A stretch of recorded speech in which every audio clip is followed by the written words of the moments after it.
And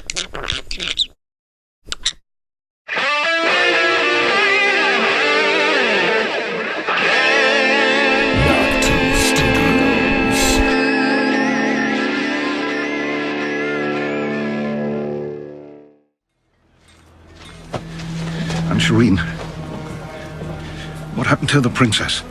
I saw what happened. I saw Stannis' forces defeated in the field. My lady, I'm Sir Davos Seaworth. We've met before.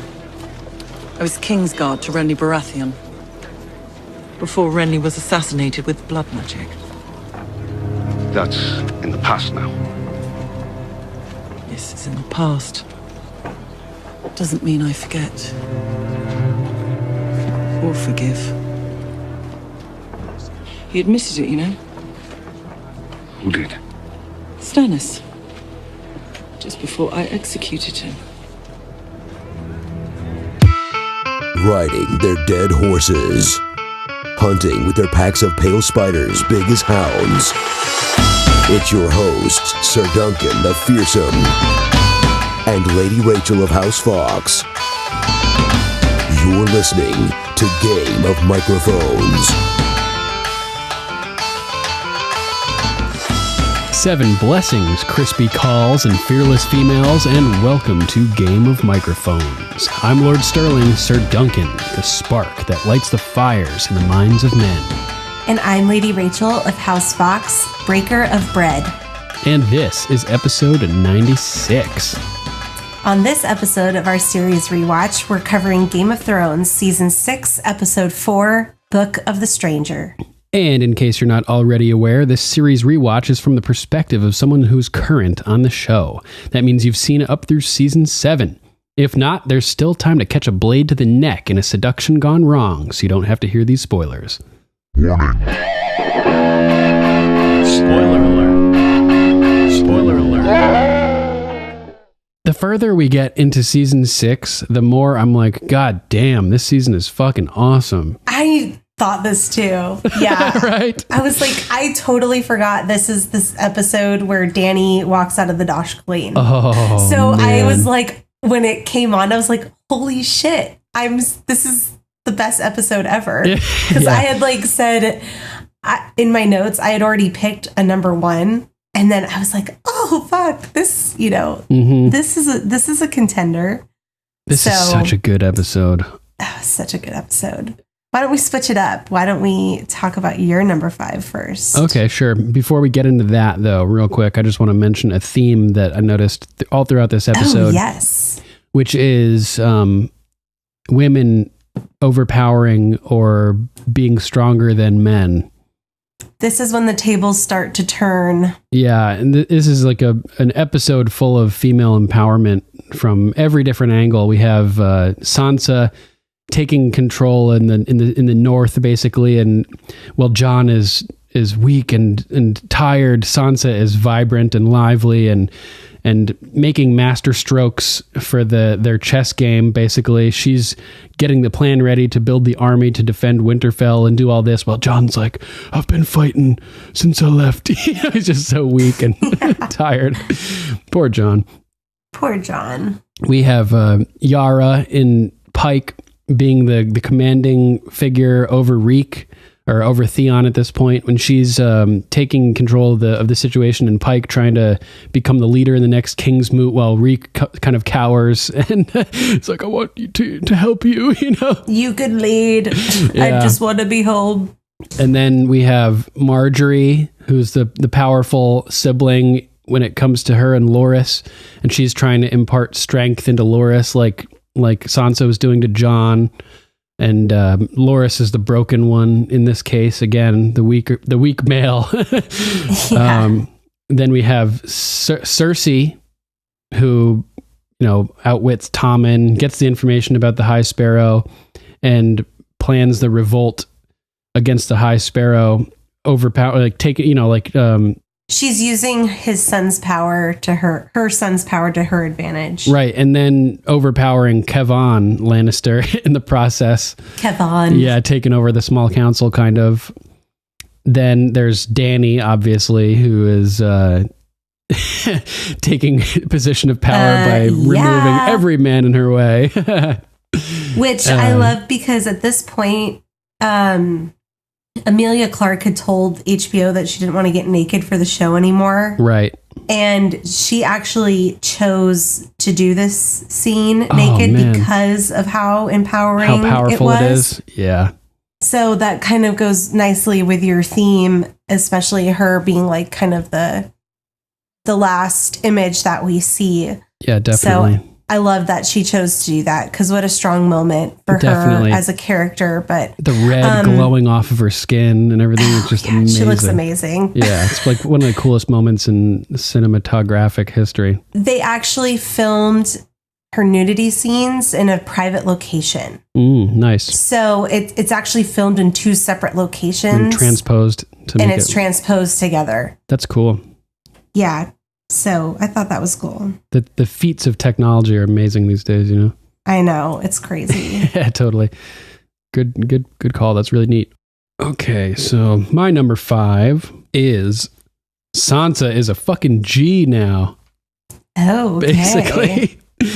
The episode starts with Dolorous Ed going over and grabbing Longclaw from the table. And before we get to see Jon in the scene, it's just Longclaw sitting there, Ed coming and picking it up. And I'm like, oh my God, did Jon leave Longclaw? Like, did he leave the wall when he quit being Lord Commander and he left Longclaw also? Oh. It was like, my first thought when the first time I saw it, like, oh man, that's crazy. But no, the camera pans up and Jon is sitting there. So that was, my over imagination getting ahead of me there, which was kind of funny. And so Ed is talking to Jon and he's like, where are you going to go? And Jon's like, south, obviously, and Ed's like, what are you going to do? And he's like, get warm. And he kind of like smiles. It's, we don't really see Jon Snow smile that often. So that was kind of a cool moment, a rare occasion for a non-mopey Snow. And Ed hands him or puts Longclaw down and he's just like in disbelief that Jon could possibly be abandoning their cause, which he's like in total shock. He's like, I was with you at Hardhome. We know what's out there. We saw it. How can you just turn your back on protecting the kingdom like this? It's heartbreaking, because this is everything. It's the war between life and death. And of course, though, no way, bro. Jon's not giving up full time. He'll be back. No. So Jon is still just trapped in his mopey defeatist mode. He's like, I did everything I could. Ed's like, but you swore a vow.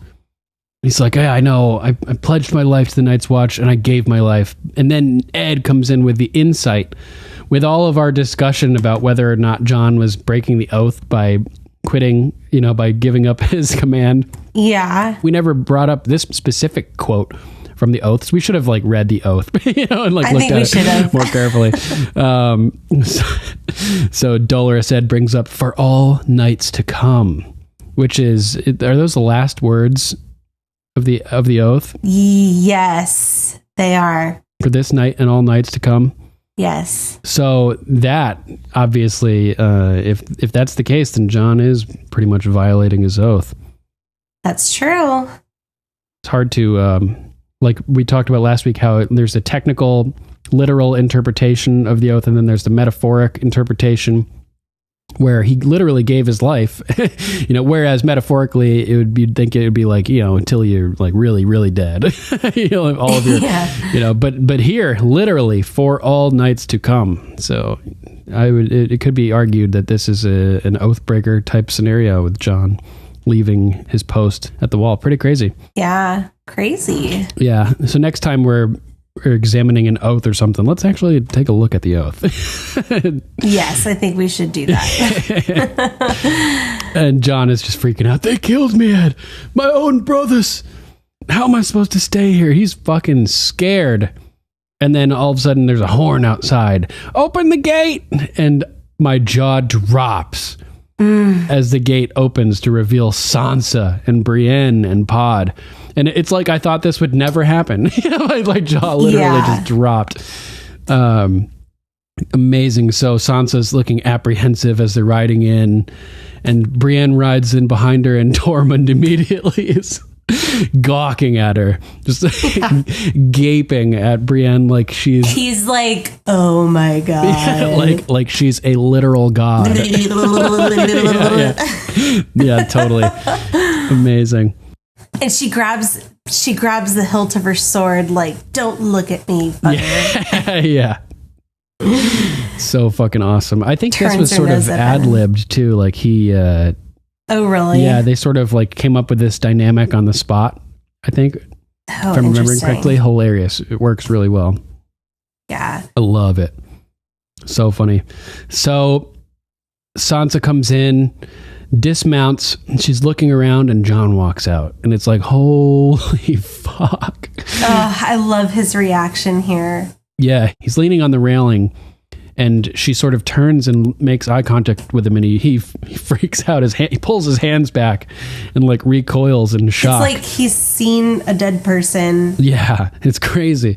And then he walks down there and walks towards Sansa, and just a beautiful, like really, really well executed moment as they pause and stop about 5 or 6 feet from each other. And they're just... And I love everyone's expressions behind them and around them. Like, Ed is trying to figure out who this is. Brienne has figured it out, and she's watching it. And Tormund's just eyeballing Brienne. I love all like the background people. Totally. I mean, Sophie Turner and Kit Harington do a wonderful job here, but the other characters make it so impactful, tangible. Yeah, like especially Brienne's reaction. Nice. Yeah, it's great. So they sort of pause maybe 6 or 8 feet from each other, and they're just like both standing there shocked, like neither of them know how to react. And Sansa eventually just runs for him, Yeah. Oh, that hug. And she like presses her cheek up against his face. So good. Yeah. Just really impactful, the pause and then the rush. It's like they hit a barrier, and then the barrier is just obliterated, and the gravity just pulls them together. And Brienne has like this little, I don't even want to call it a smirk, because it's not even a smirk. But it's just like a satisfied look on her face. But she looks down because it's like such an intimate moment between the two of them. Yeah, they don't want to like feel like they're intruding by watching. Yeah, so I just love this. It's like I always get goosebumps. The Stark music's playing in the background. I missed it again. I always miss the Stark music. Oh my god, it's so beautiful. I don't even know the Stark music. I can't even like picture what it sounds like. It's the violin. Here, I'm gonna pull it up. Okay.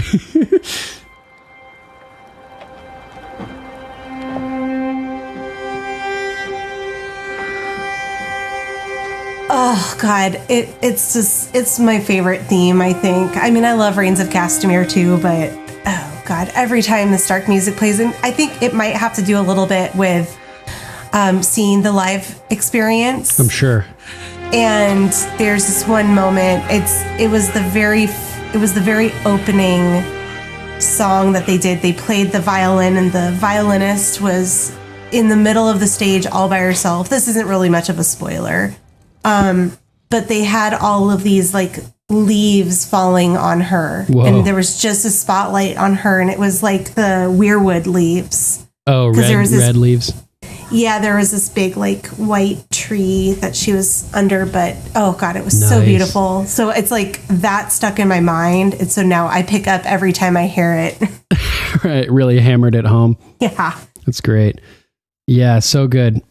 This is actually my number 2 because of the music. Nice. Yeah. I did take note that the music was amazing in this scene. So I took note of the song. I just didn't connect that it's the Stark theme.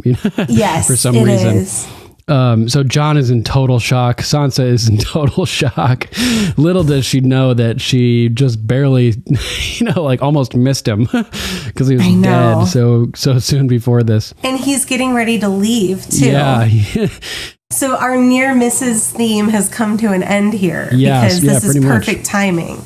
Perfect timing, finally.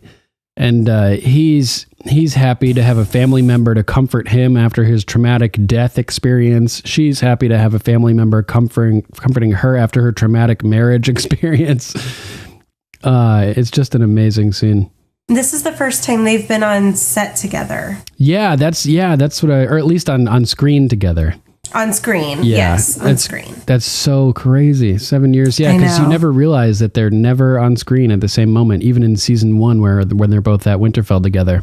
Exactly. It's implied that they're living together, but they're never seen together until now. Yeah, pretty crazy.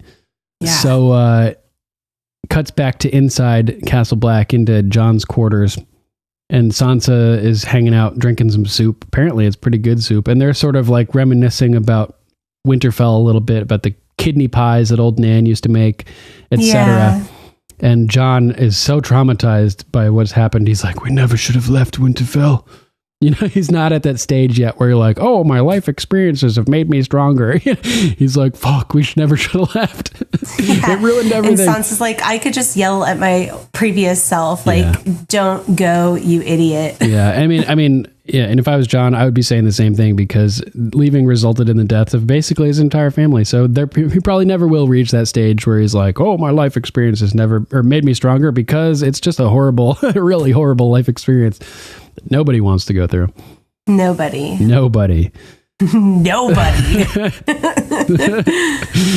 So even Sansa, also, she's like, don't you wish we could go back to the day we left? I want to scream at myself. Don't go, you idiot. She really was such an idiot back then. Yeah, totally. And then I love this next moment. Jon and Sansa both it's very big of them. They both have like very big moments in this where they acknowledge things that they've done wrong, or or forgive those things. I've spent a lot of time thinking about what an ass I was to you. Yeah. I wish I could change everything, she says. And you can tell it's true. You know, she means it. She's thought about it.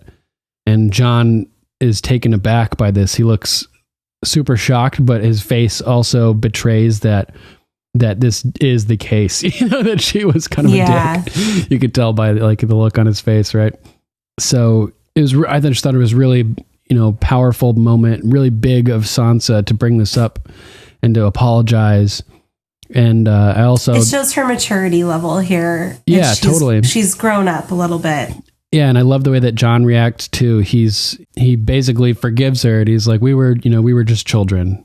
Yeah. And it's okay, basically. And she presses it. She's like, I was awful. Just admit it. And he just sort of laughs and says, well, you were occasionally awful, which I thought was funny, because she was always awful. She knows it. She was always awful. He knows it. She knows it. And he has a little bit of meta commentary here, because everybody makes fun of Jon Snow, like in the fandom or in pop culture, for being mopey and brooding and whatnot. Yeah. So he's like, I'm sure I can't have been great fun, always sulking in the corner while the rest of you played. So even he's like laughing about what a mopey bastard he is, basically. Yeah, he's super broody. Hilarious. Love it. So Sansa is begging him for forgiveness here. And I like his first response. He's like, there's nothing to forgive. Like, further stating, like, we were just kids, basically. She's like, forgive me, like really pressing it. He's like, fine, I forgive you. And she holds out her hand, and I was like, what's she doing here? And I realized, she wants a drink. She wants a drink of ale. I thought she was like trying to like hold his hand for like a sweet moment or something, but she's looking to get a drink. Yeah, so she sips it and like chokes on it because it's so strong. Like, that's whatever fucking it is. Gross. Yeah, and imagine this. So she sips on that and chokes, whereas Jon Snow's used to that, and he sips on the drink that Mance Rayder gives him and chokes. Right. So just imagine if Sansa tried to drink that other one, she'd probably be throwing up or something. I think I would be throwing up. Hilarious. So I liked Jon's line. He's like, you'd think after thousands of years, Night's Watch would have learned how to make good ale. True statement. Yeah, and this is where Sansa's manipulation and taking charge comes in. And she's like, where will you go? As if Jon would abandon her again, now that they've been reunited. Not a chance he's going somewhere without you. He's like, father's ghost would hunt me down and murder me if I left you alone. Yeah, and I love how he invokes Ned and his honor there. And it's the perfect invocation because it mirrors, like, Ned fought a war for Lyanna, and now Jon's going to be fighting a war for Sansa. Well, with Sansa. And Ned put everything on the line to spearhead a campaign for the Starks and for Winterfell as the new Lord of Winterfell after the death of his father. So Ned was the lone remaining male outside of Benjen who was at the wall, and he put it all on the line to try to save his remaining sister. And that's basically what Jon's doing here, to get his sister back home safe. You know, it's not where will he go, now it's where will we go? That is the question. And much the same, Ned sacrificed a lot to protect his sister's son, Jon, too. True. So. Very much so. So it's a good parallel, the way that both Jon and Ned are like, you know, no matter what, we're going to protect our family and do what's right. So it's kind of cool. Yeah. Before we move too far away, I love when she does reach out her hand for the ale. Yeah. I love the way he hands it to her all proud, like, you've come a long way.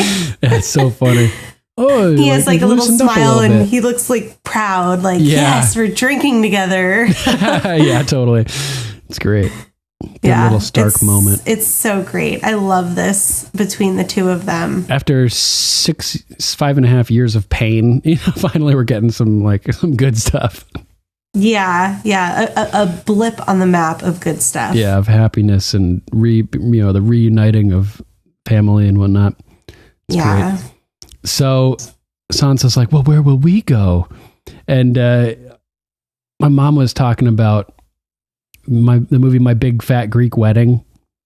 Yeah. And something about Windex and like making guys think that it's their idea, whatever your idea is, tricking them into making it, thinking it's their idea. So they do it. Yeah. So she's like, well, where will we go? And she's trying to get him to say, we're going to go to Winterfell, Yeah, so it's his idea. Yeah. He's just like, well, fuck, I can't stay here. Not after what happened. After all those knives. God damn. Not after I got murdered. So do you think he obviously told her and she obviously believes him. Shit. Yeah, I guess. Because I had that in my notes. I wasn't sure if he had told her yet. With everything that happened, that's pretty vague. And she doesn't seem like to dismiss that. Like, what happened? So she knows it's big enough. Yeah, he seems to have told her. Yeah, not after what happened. I was brought back from the dead. You would think that she would have a reaction to that. Yeah, if she didn't know for sure. So she's getting a little frustrated. She's like, there's only one place we can go, home. And I'm like, oh, she's angling here. She's starting to angle. She's got a plan. And John's like, well, what are we going to just tell the Boltons to leave? Like, she's have like, Winterfell. Nope, we're going to take it back from them. Yeah. We're going to use the wildlings. And that's what her play is. She's angling towards that. And I just thought I was really struck at this moment that Sansa is playing her own game here with a capital G, her own Game of Thrones. Yes. She's really... she's throwing her chess pieces on the table. Yeah, she's stepping onto the field right now, putting her pieces on the board, totally. So I was just like, damn, Sansa! Like, holy shit. Boom! She's being so cool. It's kind of fucked up that she's, in at least mildly fucked up that she's coming and trying to appropriate Jon's loyal subjects, or loyal people, basically, for her own causes. But it's Jon's cause, too. Sure. And it's only right. It's their ancestral home. They have to go back. Yeah. Like, where are they going to go? It's just that she wastes no time being like, I need your army, Jon. You know what I mean? Basically. Yeah. Hey, the wildlings owe you their lives, so they should fight for you. Good point. He let them through the wall. They do owe him quite a lot. Although part of the, it wasn't really part of the conditions that they would take Winterfell. Yeah, I think, and that shows like Jon understands the wildlings and knows that they're not going to follow him to battle. And Sansa's very ignorant in how the wildlings truly But think. they do follow him to battle. They do follow him to battle because he earns it. He throws, basically. he earns it, but he also reminds them of what they all saw at Hardhome. Yeah, like, true. We can't go south because the Boltons are there. So, like, we have to go through Winterfell. Like, or you can stay up here and be the first ones to die when they finally get through the wall. Like, totally. that's your option. And I think that they do trust Jon. I think they do follow Jon in a way because Mance really respected him. Yep. And he also was good on his word. He let them through the wall and they're living peacefully in safety. Yeah, he can be trusted. He's a man of honor.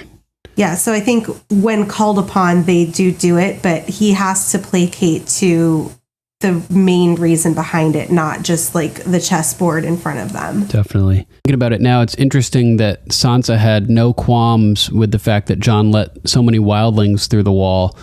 That didn't bother her at all. She seems to have just accepted it like it's not a big deal, even going so far as to try to recruit them. Jon must have already told her about having been killed and also have already explained to her the threat of the White Walkers and that whole situation, because otherwise she would need some sort of explanation as to why he wanted to let the wildlings through the wall. Yes. And to your point of Winterfell being their ancestral home, Sansa vocalizes that. She says, Winterfell is our home. It's ours and Arya's and Bran's and Rickon's. Wherever they are, it belongs to our family. We have to fight for it. And I'm like, oh, that's another good point. Like you were saying, that's their home. You know, got to get that shit back somehow. Where are you going to go? You can't go south. Sansa cannot go south for the love of God. Right. Like Cersei's down there. Like, I guess they could go to the Eyrie, but I don't know. Like, she's got I guess the Eyrie, but this is where I'm like, oh, poor Jon. He's just like, he's so exhausted. He's like, I'm tired. I'm tired of fighting. Tired of fighting. Yeah. All I've done since I've left home is fight. Oh, this is so intense. I've killed brothers of the Night's Watch. I've killed wildlings. I've killed men I admire. I hanged a boy younger than Bran. And Sansa's like, oh my God. Jesus. I fought and I lost. Yeah, he really lost. He got totally killed. And I love Sansa's sentiment here, though. She goes, if we don't take back the North, we'll never be safe. Yeah, what are they going to be like Dany and Viserys on the run for the rest of their lives? Yeah, and she's like, I want you to help me out. Like, we can do this together. The Northern houses are loyal, but if you're not willing to help me, I'm going to do it myself. Boom. So I'm going to do it with or without you. Boom. And I'm like, damn, Sansa is a fucking G now. Like, holy shit, dude. I know. This is really when I was a first-time viewer and I actually really started to like Sansa as a character. Right. That makes sense. This watch through, I'm feeling more than ever before her gangsterness. Yeah, like she was so immature and naive and kind of annoying at the beginning. And then what happens to her at Winterfell with Ramsay, you feel just really sorry for her. Like there's not really much else that I felt for Sansa other than I just felt horrible for her situation. But this is where I started liking her as a character. Like she has a brain in there. You start to actually respect her and not just feel bad for her. Exactly. She's starting to come into her own, which actually, obviously ties into your theme. Yeah. Princess Sarah of House Von Daltrin put it really well. She said, from the moment of Sansa's wedding night on, it was 0 fucks given. She's had a taste of all of her enemies and she's not taking shit anymore. Nice. Which is true. Yeah. I hadn't really realized it, but yeah, after that, the first time after the wedding, when Reek goes into the room and she's all beat up and bruised and everything, from then on, she's just like on point, like on her game. She's trying to get Reek to do stuff for her. And yeah, it's serious from then. Yeah. Yeah. She's putting her lessons to work. Yeah. Her totally. Littlefinger lessons and her Cersei lessons. Littlefinger lessons. Where do I sign up for Littlefinger lessons? Chaos. Chaos lessons. Yeah. So she's like, even if you don't help me, I'm gonna do it. I'll do it myself if I have to. And she probably knows that even if Jon turns her down and doesn't marshal the wildlings to fight for her, that she still kind of has the veil at her disposal. Well, she has the veil, and to her point that she makes to Jon is the northern houses will flock to the Stark name. Maybe not all of them, but a lot of them will. Definitely. So she can do it with Jon, meaning like she has the Stark name and has the blood, basically. Right. And that they would basically kind of rule it in tandem. Yeah.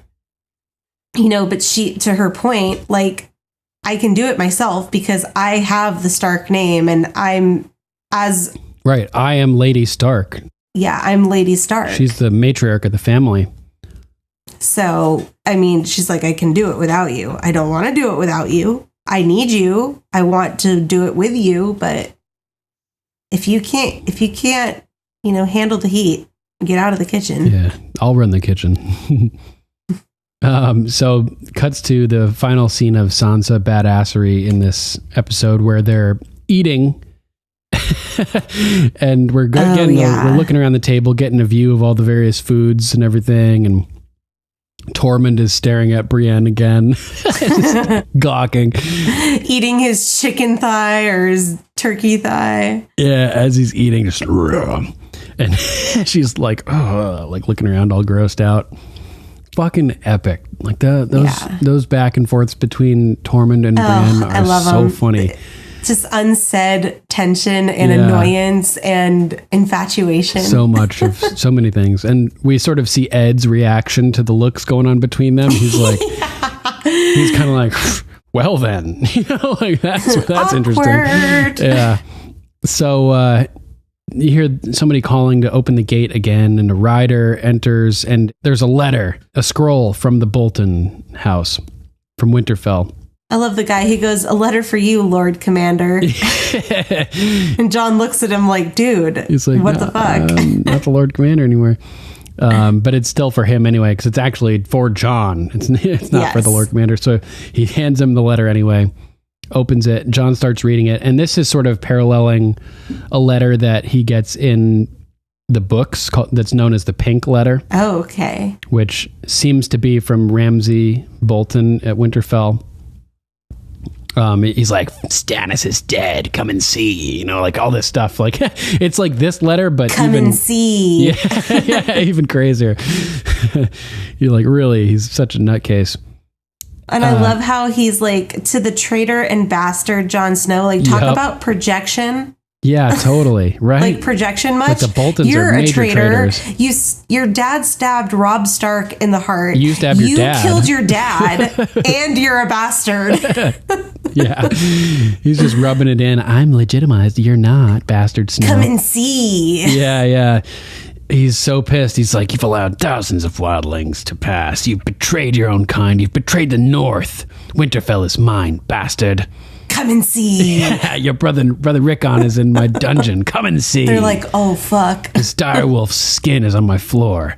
And that had to hit home. When he says, your brother Rickon is in my dungeon, Sansa and Jon look at each other like, oh my God, Rickon's alive. I know. Like there's word of Rickon.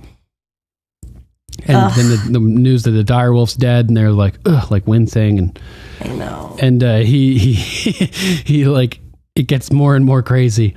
I want my bride back. Send her to me, bastard, and I will not trouble you or your wildling lovers. But then he threatens, keep Sansa, and I'll ride north and slaughter fucking everyone. You'll watch as I skin them living.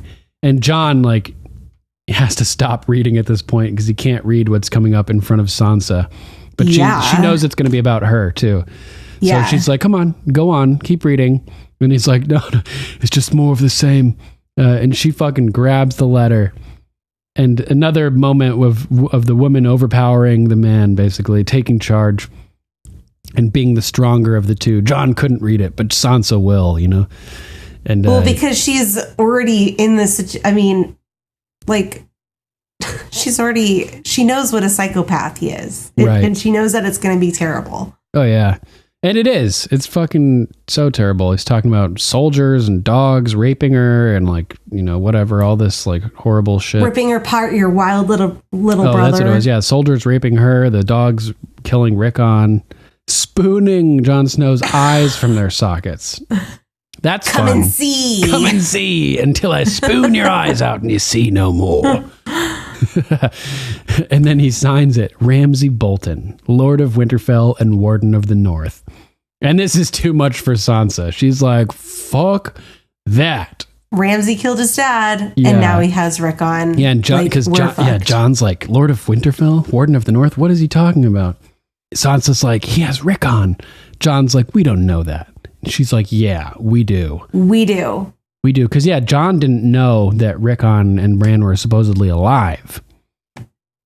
So Sansa knows that. John's like, oh, this could be a bluff. Sansa's like, no, it's probably not. He's probably serious. Yeah. He wouldn't say that if it wasn't true. So they're talking. John's talking to Tormund about how many people there are, and there's 2,000 wildlings that could theoretically help. And Sansa heard Ramsay say that he had 5,000 men in his army once when Stannis was about to attack. That's important too. The problem is 5,000 can hold Winterfell against way more than 5,000 if they hold Winterfell and don't come outside the walls. Yeah. Which, of course, they sucker Ramsay into doing, basically, because he's just such a nutcase.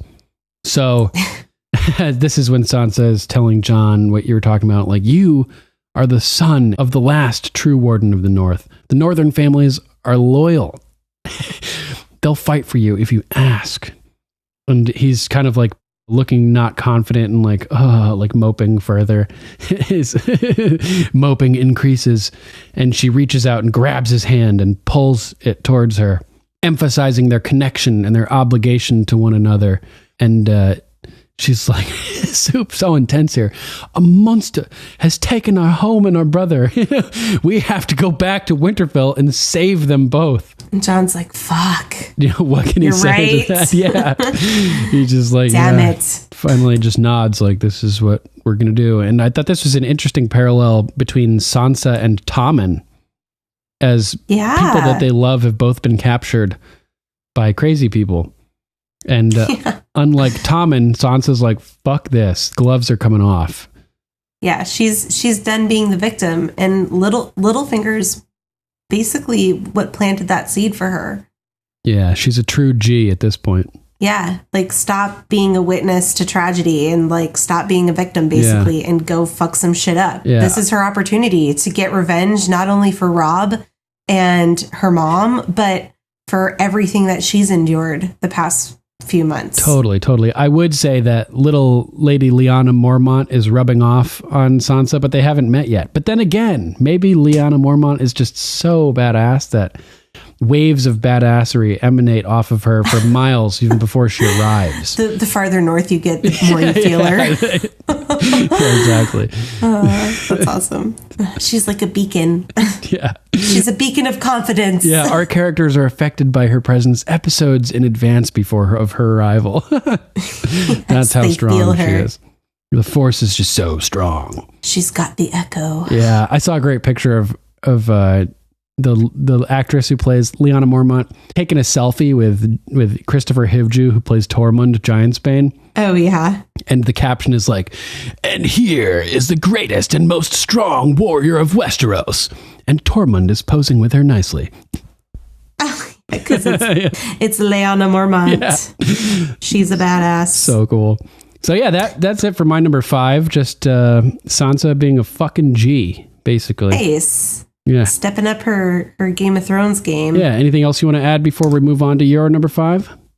Nope. I think I'm good. All right, then take it away. My number 5 is Tyrion meeting with the slave masters. Ah, nice. Yeah, so he comes across Yezin again, or Yazan. Yeah, the guy who enslaved him or bought him. This guy is like, dude, I bought this guy for a single gold honor, and somehow he's in the top of the Marine Pyramid right now. Yeah, like, what the hell is happening? That's pretty impressive. Yeah, you got to be impressed after that, for sure. Yeah, you can't take him. You can't not take him seriously after that. And so Tyrion basically asks, like, what do you want? Like, what is the whole point of you funding the Sons of the Harpy? Are you trying to drive her out because you burned all her ships? Like, she's not meant to be here. Her path takes her westward. West. You burned her ships. Like, she could have been gone by now. Yeah. But then Razdal's like, when we last met, I offered her ships so she could return to Westeros where she belongs. She refused them. And I love Melisandre. here, Melisandre's like, yeah, well, there were hundreds of thousands of lives at stake, so fuck you. She's not playing at all. Like, she is I loved her standing up to, it's like her one chance at redemption, because she's been a slave and she obviously cannot talk could not talk to her masters like that. So now that she's not a slave, she was able to kind of like mouth off to him. Like, absolutely. That's a great There are hundreds of thousands of people. Like, that's why she stayed. Yeah, you fucking idiot. That's why. Fuck you. She's not going to leave until you follow her rules. So, yeah. And Razdal basically is like, there have always been slaves since the dawn of time. Like, it is what it is. Everyone just needs to get over it. And that was such kind of a sad sentiment, I think. And Grey Worm stands up and he's like, yeah, well, now that Dany's in town, that's all changing. Like, it's going to be a better world. Yeah. And I loved Tyrion's sort of response to all this. He's like, listen, there have always been those with wealth and power. And as powerful as you've become with slavery, there's never been slavery in Westeros for hundreds of years, and I grew up richer than any of you guys. All of you bitches. Freedom works. Yeah, and he actually kind of continues to say, like, you don't need slaves to make money. Right. So Tyrion tries to be like very intelligent with problem solving in this episode, because he has two major problems that he does discuss.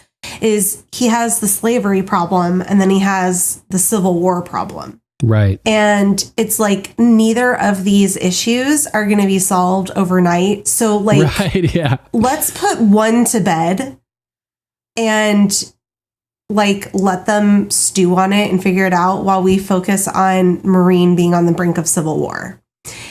And it sounds really good. Like, oh, we're going to give you 7 years to stop the practice. That is such a lot, like, in a long amount of time if you're a slave. Yeah, like Melisandre said, exactly. That's a long time for a slave. But from a political perspective, Tyrion, he has just such a different outlook on the matter. Even though he thinks he was a slave for like a week, but he's looking at it from a political perspective. He goes, yeah, 7 years. You know what? It's not a terribly long time, but it's a long enough time to give them enough time to put a different order into place. Right. And from his perspective, allowing that to be created and enacted is a way to avoid a whole lot of bloodshed and devise a stable, sustainable system to replace the system that's being changed. Like, if you were just to take, and I don't agree with this, I would still kill them all and free all the slaves immediately.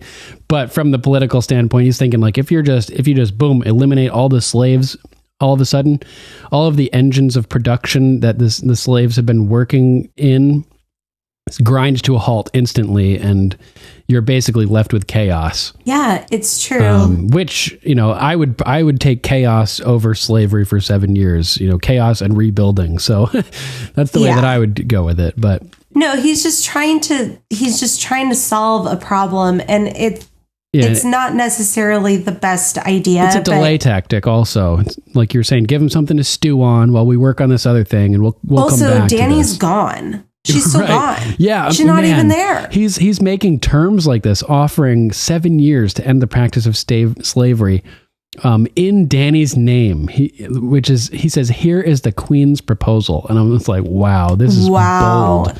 Yeah. Very bold.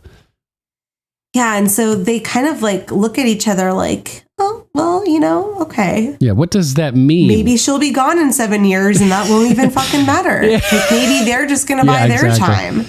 Right. And Grey Worm and Melisandre are like not having this. They look so fucking pissed. It's so insulting to them. Like, it's so insensitive. And I don't even think Tyrion recognizes it. And even Varys looks a little like, what? You're going to let slavery occur for 7 years while Dany's in Meereen? Like, I don't know if that's really all that good for her image of being the breaker of chains either. Mm-hmm.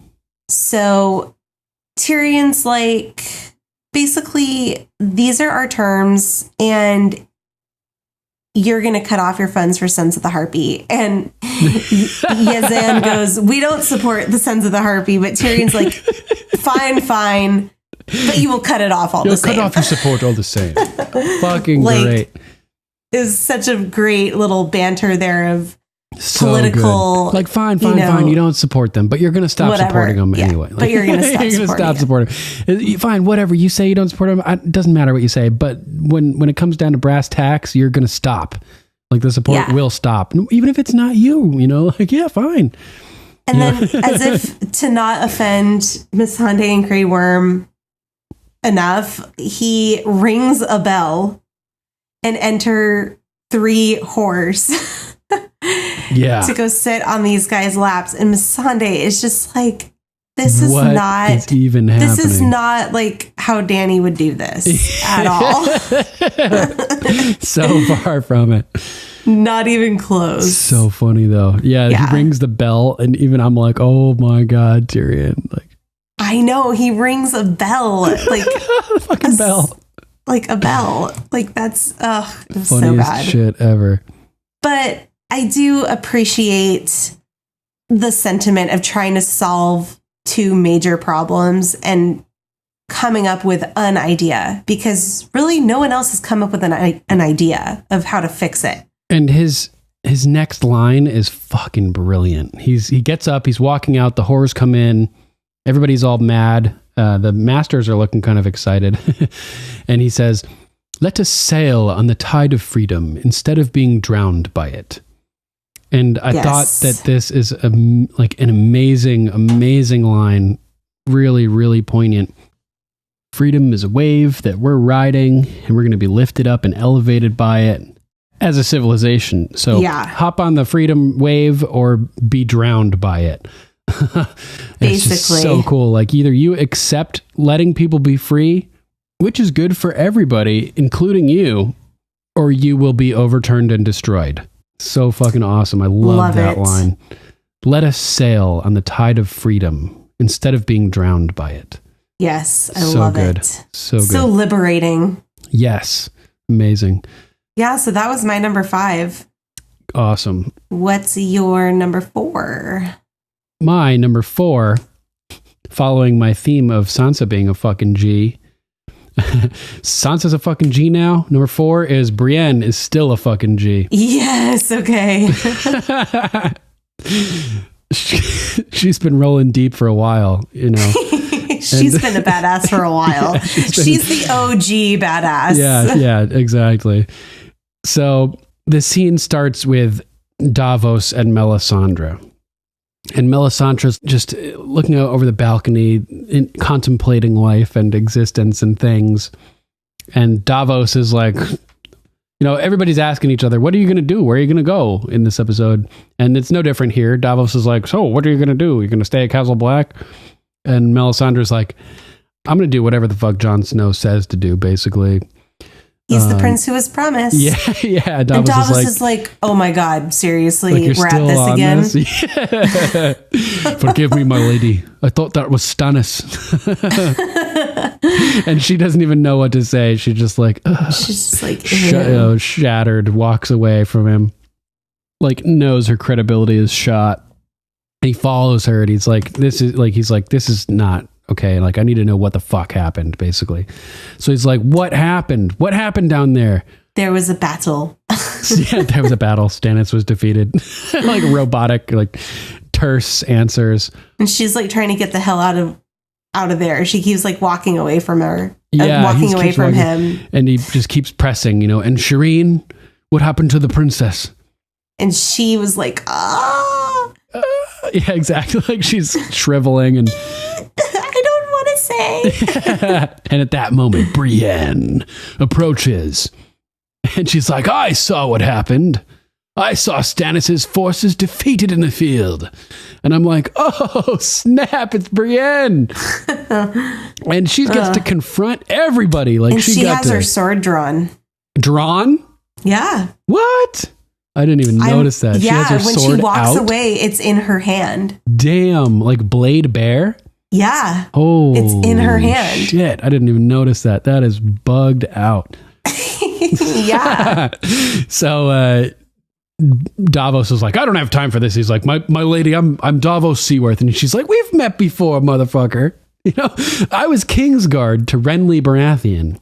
And they're both just like, before Renly was assassinated with blood magic. And she like turns to Melisandre the and red like, woman glares at her, just eyes burning through Melisandre's She's soul. like, I know what you did. And I'm like, damn, this is so cool because both of these guys, Melisandre and Davos, they went together to birth that shadow demon. So Davos is a first-hand witness of the blood magic as well. Yeah, he can't deny it. Yeah, he can't deny it. So Brienne got to confront Stannis a couple episodes ago.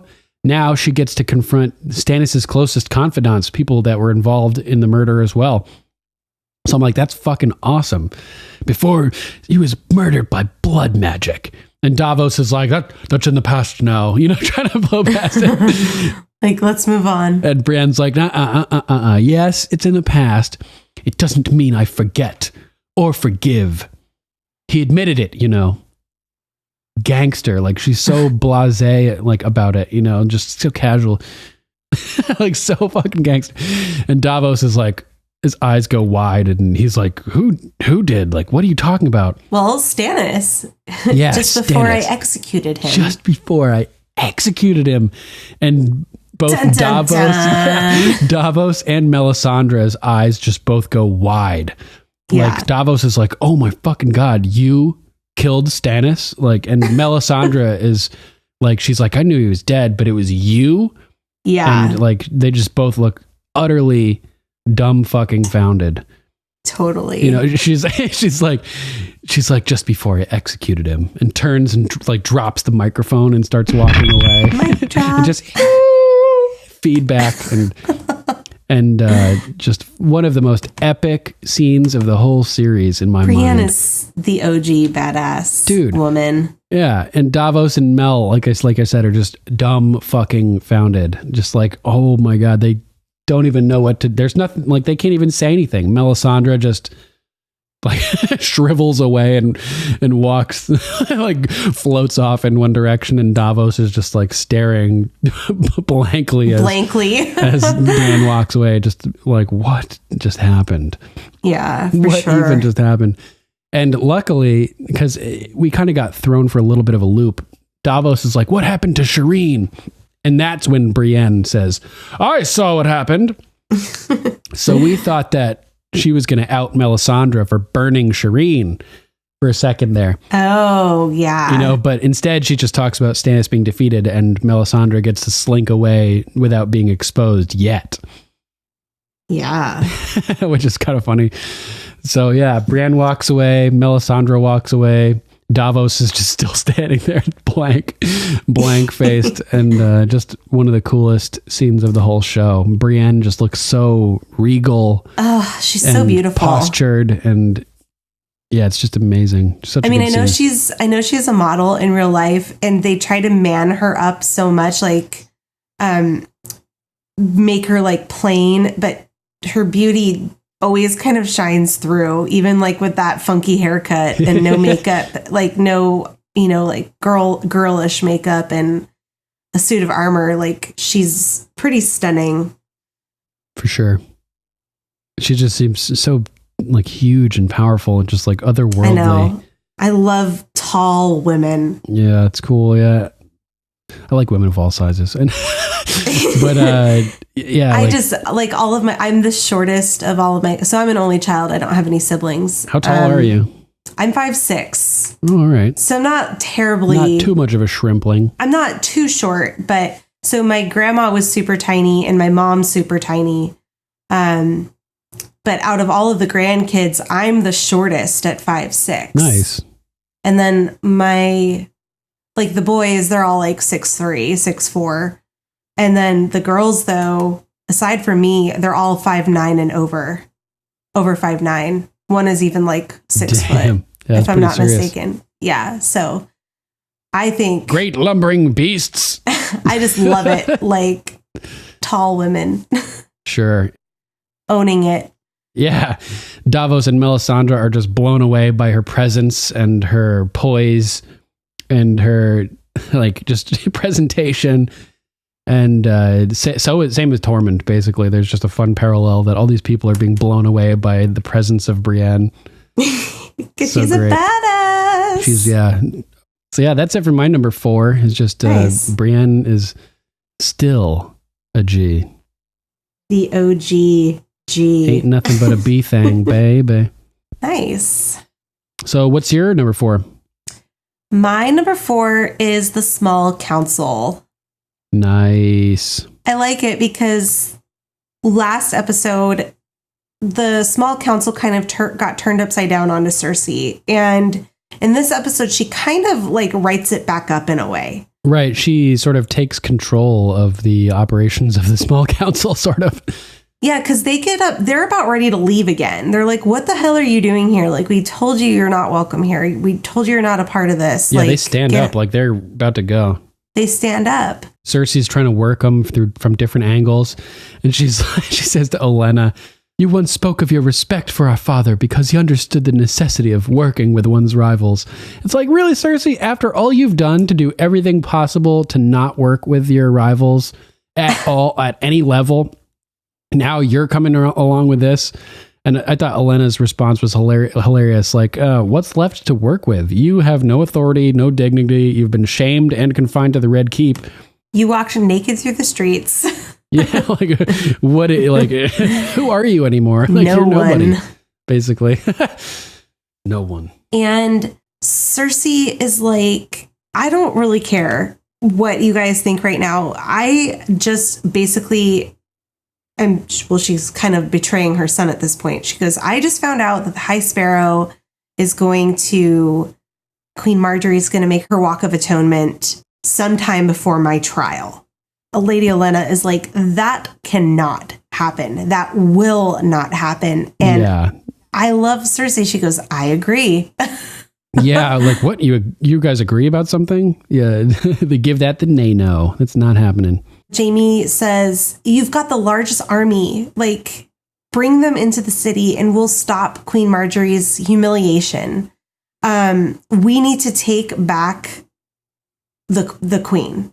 We need to get her back. If we need to use force, we're going to do it. And Kevin's like, the king has ordered me to take no action against the High Sparrow for fear of the queen's safety. What did Cersei call him? He has the wit of a kitchen mouse or something like that. Oh, I don't remember.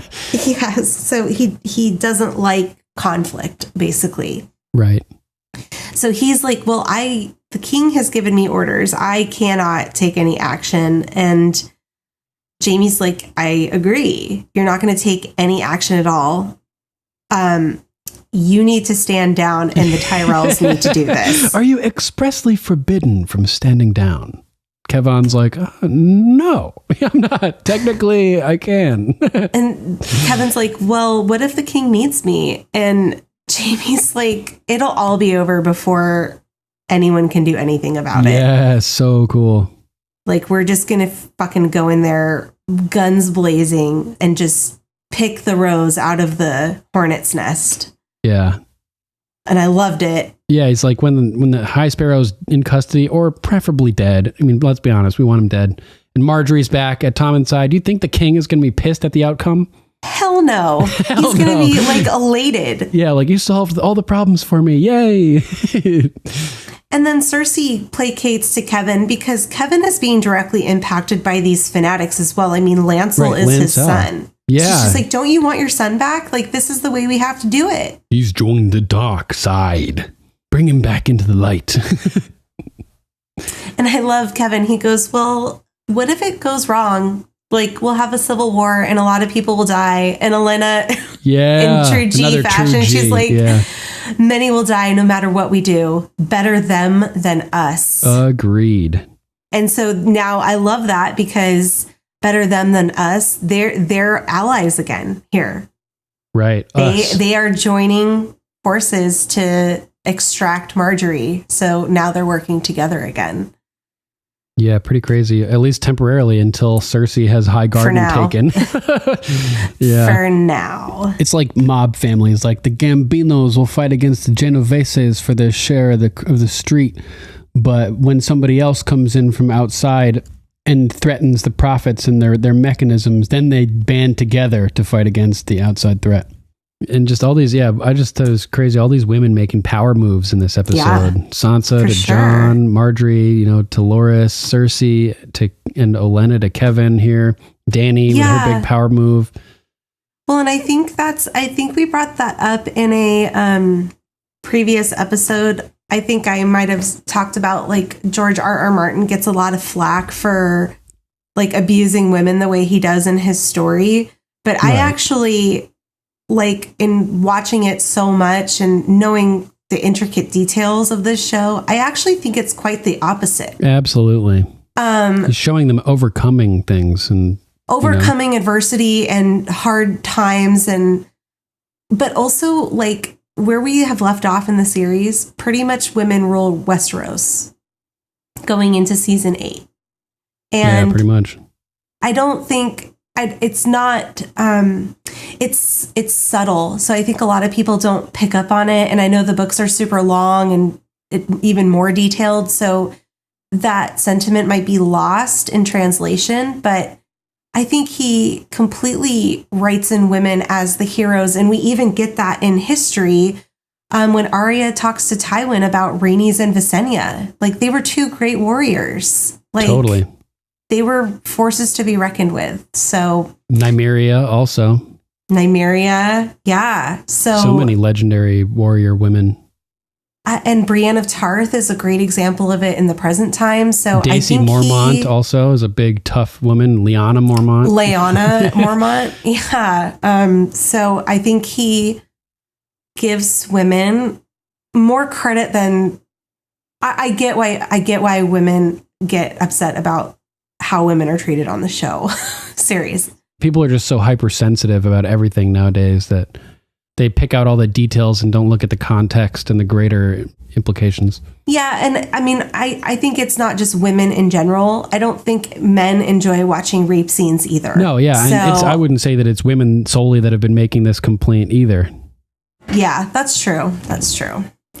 So yeah, I have to agree that this episode is really when the women of Westeros take flight. Yeah. Totally. So much happening with women in this episode. It's nuts. Yeah. Oh, man. So that's it for my number. Was that my number 4? That was my number 4. Yes, I believe so. Yes, the Small Council. What's your number 3? My number 3 is Bay and Jan. Yay. Littlefinger, Peter Baelish, and Bronze Jan Royce. Yeah. Okay. I love this scene, man. It's so intense. Sweet Robin is playing with his bow and arrow. And we get just failing at life. So failing, epic failing. Like, we get an angle looking up along the shaft of the arrow as he's like, like changing his line of sight. And oh man, did puberty hit that actor from the last time we saw him? Definitely. Uncle Peter! So funny. He shoots the bow and it just falls so short, just like the most limp-wristed, like, pathetic girly man shot he could have possibly taken. And Bronze Jan he watches the shot and then kind of like his eyes like kind of like roll downwards and he's like, I failed again. Like, oh my God. And then Robin looks over like, you see that? And he's like, yeah, and like smiles. But in his mind, he's like, this kid is pathetic. Hilarious. And then all of a sudden, a carriage approaches and somebody's stepping out of it. And Littlefinger says, the defender of the veil. I'm like, nice one, Bay. Oh my God. Man. He's pumping up little sweet Robin, making him feel good, getting on his good side, wrapping him around his finger. Mm-hmm. So Uncle Peter. Yeah, Uncle Peter, you have come. And so he drops the bow and runs over and hugs Littlefinger. And Littlefinger's like, come on, check this out. brings him over, and he got him a gerfalcon. Is that what it's called? A gerfalcon? A gerfalcon? Yeah, I think so. The greatest and rarest of birds. I'm like, oh, that's pretty cool. And it is a really cool looking bird. It's a badass looking falcon. There's a shot where as Lord Royce is like listening, he's waiting to hear his fate from Sweet Robin, and he like approaches and looks all like, you know, nervous, and then the camera cuts over to the bird. It's like mirroring Royce. Hilarious. So Royce is like, what the fuck, Baelish? You lied to me. Last time I saw you, you said you were taking Sansa to the Fingers. And now all of a sudden she's married to the Boltons in Winterfell. Like, what the hell is going on here? What the heck just happened? And Baelish lies right to his face. Right to his face. He's like, on our way to the Fingers, we were set upon by a large force of Bolton men. Seemed to know exactly when we were traveling and exactly whom we were transporting. And Royce is like, are you fucking serious? You're going to lie right to my face, you know, about this? You take me for a fool. And Littlefinger places the blame directly on him. Like, he knows he didn't tell anybody about this. And Littlefinger is just lying right out in the open. Tell me, Lord Royce, how many people knew of my travel plans with Sansa Stark? I shared my intentions with you and no one else. And little Sweet Robin is the Lord of the Vale, you know, is listening to this. Like, yeah. Oh man, Royce may be betraying us, you know, telling our info to the Boltons. Should we throw him through the moon door? Yeah. Royce is like, slander a man in his own home. You might find yourself crossing swords with him. I fucking love that line. Thought that was really cool. Like, I will fight you. Those are fighting words. You're questioning my honor in front of the Lord of the Vale, like at my house, lying outright, casting, you know, my honor in doubt. And I was like, yeah, fuck yeah, Lord Royce. Like, I feel that. And Littlefinger's like, yeah, Littlefinger's like, your home is the Vale. The Lord of the Vale is right there. So he's like, it's only the Lord of the Vale's judgment that concerns me. And I'm like, oh my God, this is so slick. Baelish is crazy. Bay is cray. Cray, you know? Cray. And Jan Royce looks over at Robin, and Robin's like pausing for a second and looks at Baelish. Shall we throw him through the moon door? And at this point, Royce has to know, like, oh, fuck. Like, because this kid's crazy. Yeah, like, Baelish all he wants to do is throw people through the moon door. Yeah, what can he do at this point? Baelish holds all the cards. If he controls Robin Arryn, you know? Yeah. So he's so shocked by Robin saying, shall we just throw him through the moon door and just be done with it, basically? And Royce walks towards Robin, gets closer, and he's like, my lord, House Royce has always been faithful to House Arryn, to your father, to your mother, and now to you. And Robin, he's Fick Peter somehow got in his head so fast in such a short period of time from marrying Lysa to death and everything. He's like, do you believe him, Uncle Peter? And Royce turns back to look at Littlefinger. And I'm like, damn, dude, Littlefinger has him right where he wants him, ready to say whatever he's got to do, like do whatever he's got to do to stay on Littlefinger's good side, because he realizes now that Littlefinger runs the Vale, that Arryn is just like totally wrapped around Littlefinger's finger. Littlefinger like kind of gives him a look like, you're going to play ball now, right? Yeah. Yeah. He says to Robin, he's like, Lord Royce has served the Vale well. He's enjoyed a distinguished military career. If we could trust his absolute loyalty, he would make a capable commander in the wars to come. There's our tagline. Like, yeah, the wars to come. Totally. And he's basically saying, listen, either you can go through the moon door or you can play ball and get a promotion. You know, like, basically, take your pick. These are your options. Yeah, totally. Like, either way, it's going down with or without you, sort of Sansa style, you know? Yeah. So he's like, you can trust my absolute loyalty, my lord. Like, you can trust me. And Baelish, it's funny because he's looking directly at Baelish when Baelish is saying to Robin that, you know, he could make a capable commander in the wars to come. And they're like locked eyes, even though Baelish is talking to Robin. And then Royce turns to talk to Robin. And then a couple seconds later, Baelish had held his gaze, like looking into nothing as Royce turned away. Mm-hmm. And then turns to Robin and says, I think he deserves one more chance. What do you say? You know, I was just like, oh man. Robin's like, yeah, okay, whatever. Yeah. He takes a little, like couple seconds to think about it. And he's like, fine. You know, it's whatever. Like, doesn't even really care. Like, whatever you say, Baelish that's the way it's going to be. And which is scary. Yeah, it's terrifying and like so terrifying. And so Royce bows and like walks away, and all that intense music that's been filling this whole scene, making the tension just like off the charts, fades away. And all of a sudden everything's normal again. It's Baelish talking with Robin. And I'm like, damn, this show is just so good. Like so good. The dynamics like all over the place. It breathes. It breathes. It expands and contracts. And totally. Yeah, exactly. Good way to put it. And so here, sort of the Windex thing where you try to make the guy think like it's their idea. He is playing Robin, trying to make him think it's his idea to go save Sansa, basically. So he's like, listen, I heard that we have news that Sansa has escaped Winterfell, that she's at Castle Black with her brother Jon, who's Lord Commander, but she's not going to be safe there, not with the Boltons after her. And Robin takes a minute to pause and think, and he's like, well, she is my cousin. Maybe we should help her. And Baelish, that was my instinct as well. That's the right answer. So funny. So he basically plants all the thoughts in Robin's head and just owns the Vale. Yep. He's just counting down the days until Robin has like a tragic horse accident or something, and he's the de facto... Shoots himself with a bow. Yeah, in the back of the head. In the back of the face. Yeah. Punch you right in the back of the face. I'm going to punch you in the back of the face. Yeah. And then, oh man, this epic line by Littlefinger here. As Robin's like, we should help Sansa. Let's take action, basically. Littlefinger's like, that was my instinct as well. And then he says, our Lord has spoken. Gather the Knights of the Vale. The time has come to join the fray.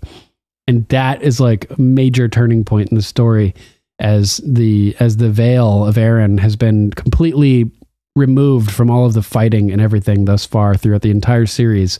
Now they're finally going to step up and join. And it's really tactically important that they're going to be fighting in the favor of Sansa and the Starks. The big deal.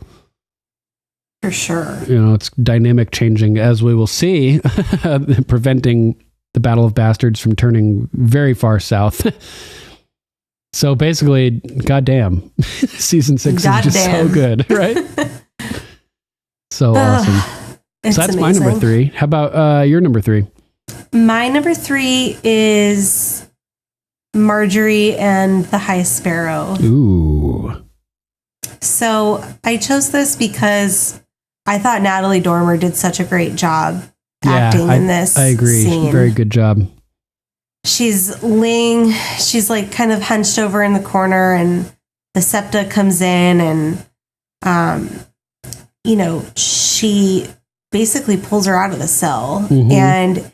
And they're walking down this it's very claustrophobic, in their very claustrophobic hallway, and they come out into the light. Yes. And the way she puts her hand up to her face and winces.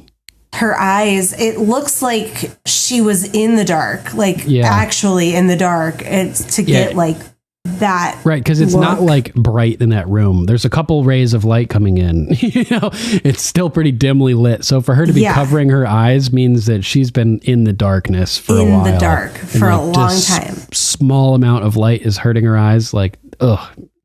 Horrible. Yeah, so I just love that. And Septa Unella kind of pushes her to her knees and then walks away. And the High Sparrow starts on his weird righteous bullshit again. Yep. I'm like nodding off as he's talking every time. I can't stand the High Sparrow. I know. It's like, where would you go if you were freed right now? And I mean, he already knows the answer to that question.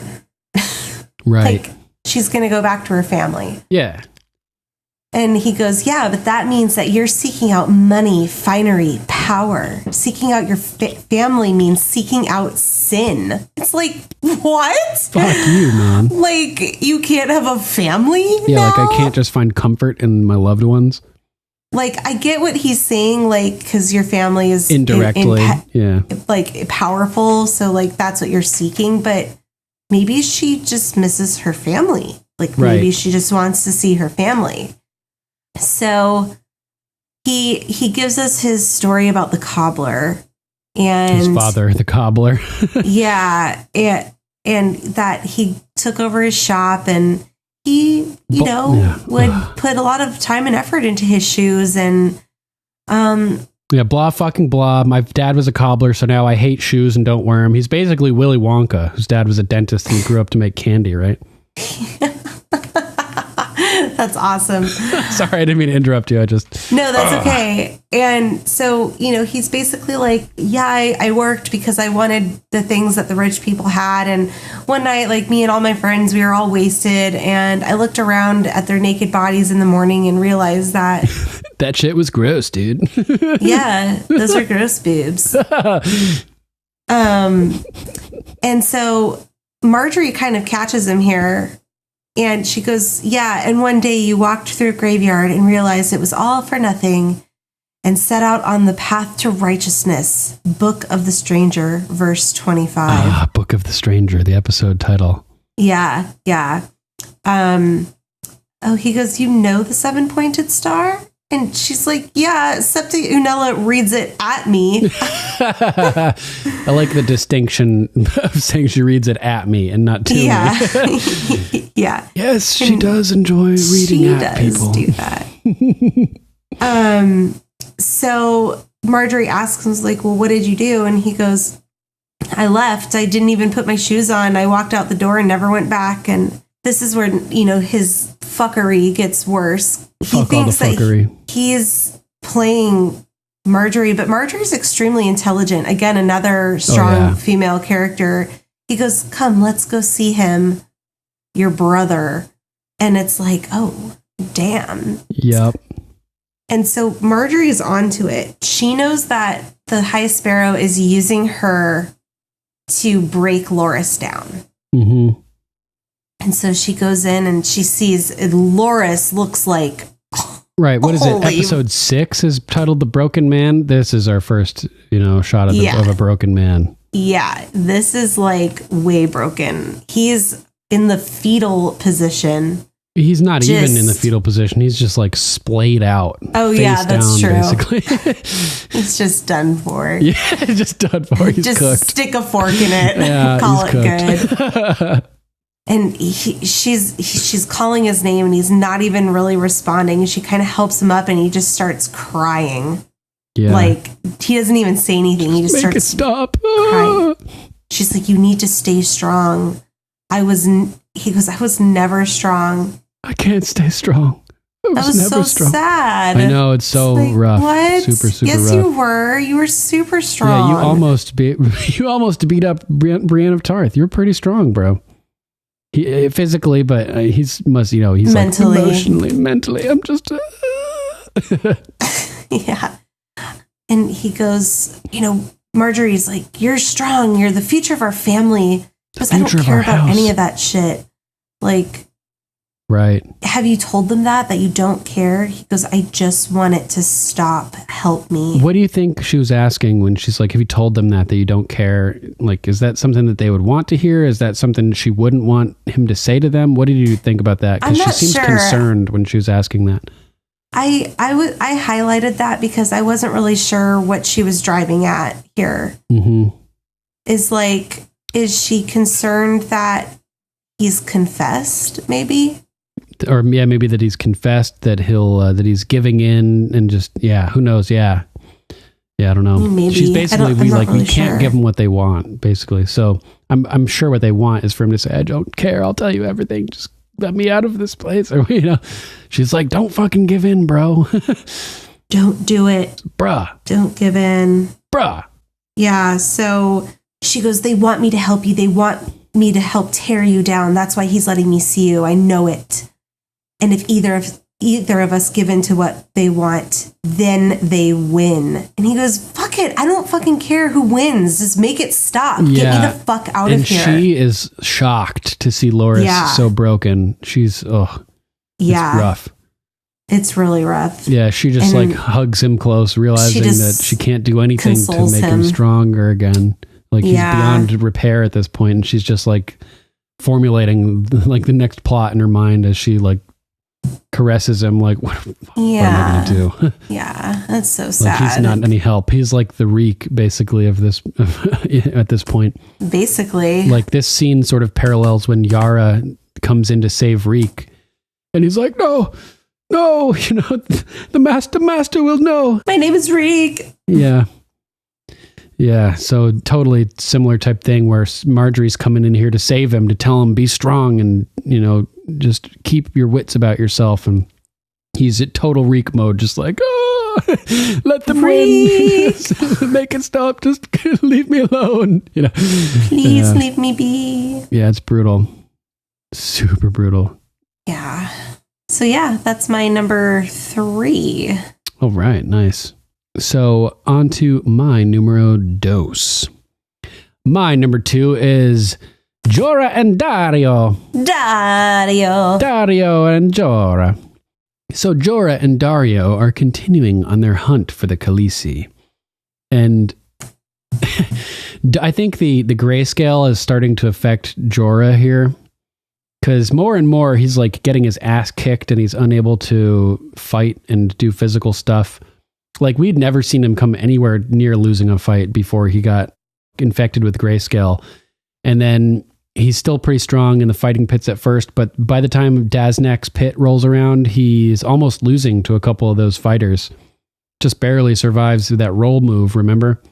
Yeah, that's true. After like nearly being killed and then having that guy stab the dude who's standing over him with the blade at his throat, basically from behind, interfering, stabbing the guy from, in the back, basically, which is paralleled in this same episode later on when Dario has to save him by stabbing that guy through the back as he's strangling him. In the heart, yeah.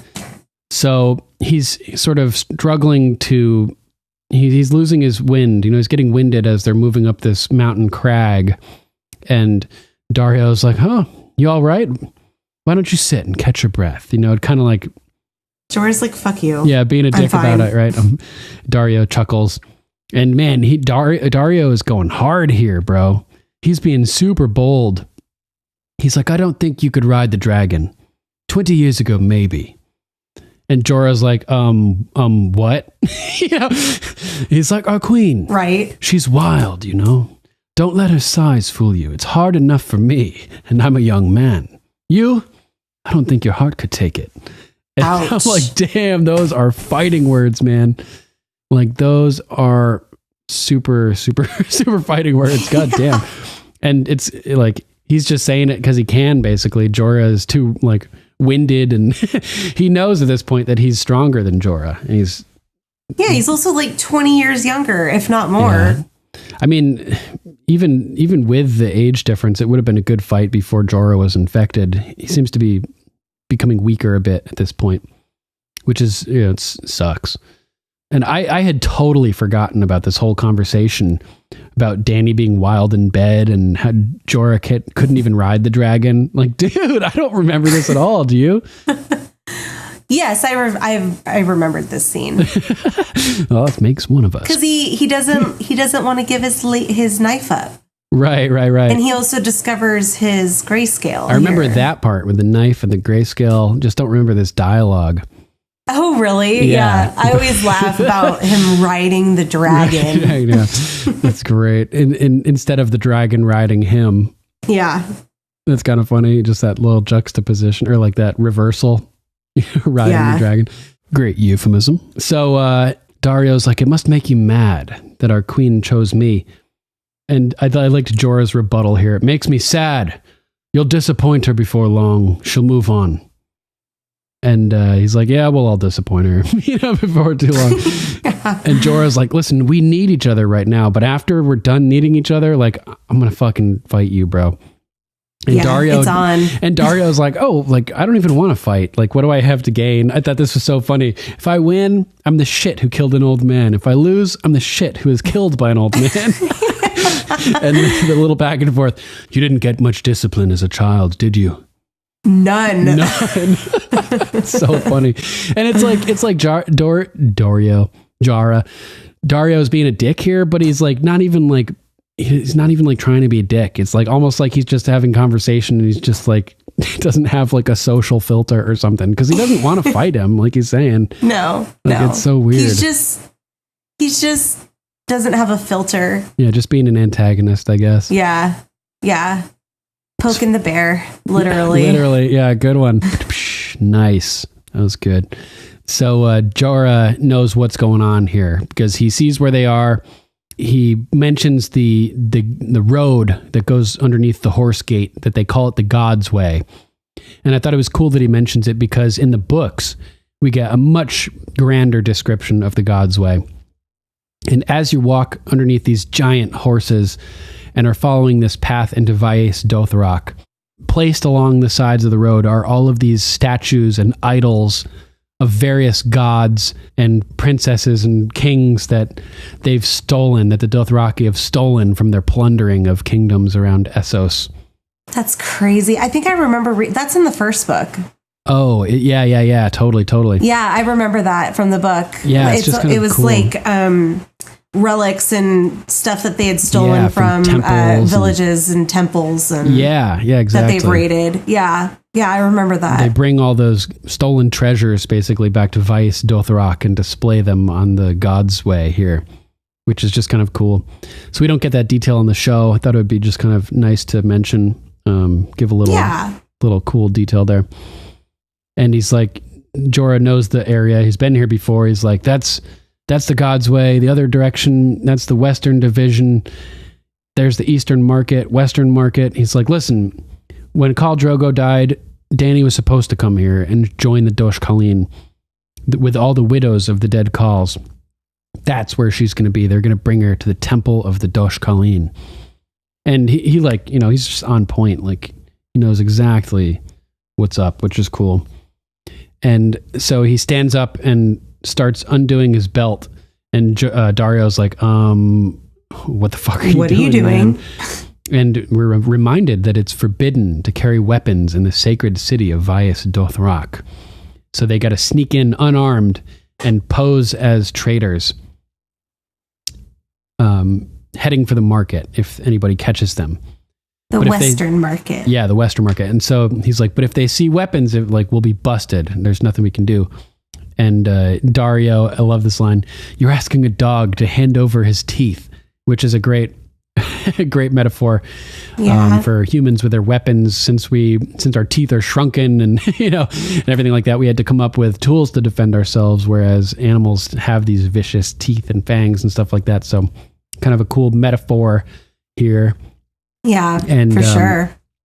He's like, listen, like there's 100,000 of them down there. We can't fight our way out. We wait till dark. We find her. That's our only plan. It's our only shot. We don't have another option. And I just love that Dario goes along with it. He starts disarming, and it's such a powerful message to have these men giving up their defenses and giving up everything to try to save Dany. Like, that's how important she is to them and to the world, that it's worth it. And it's such dedication. It's really moving. Definitely, for sure. Yeah. So Dario hands everything over except for one of his ladies, the dagger one. And he's just like, I'm very attached to this knife. Yes, love it. And he lifts it up. Kisses her butt. Kisses her booty. Oh, it's so funny.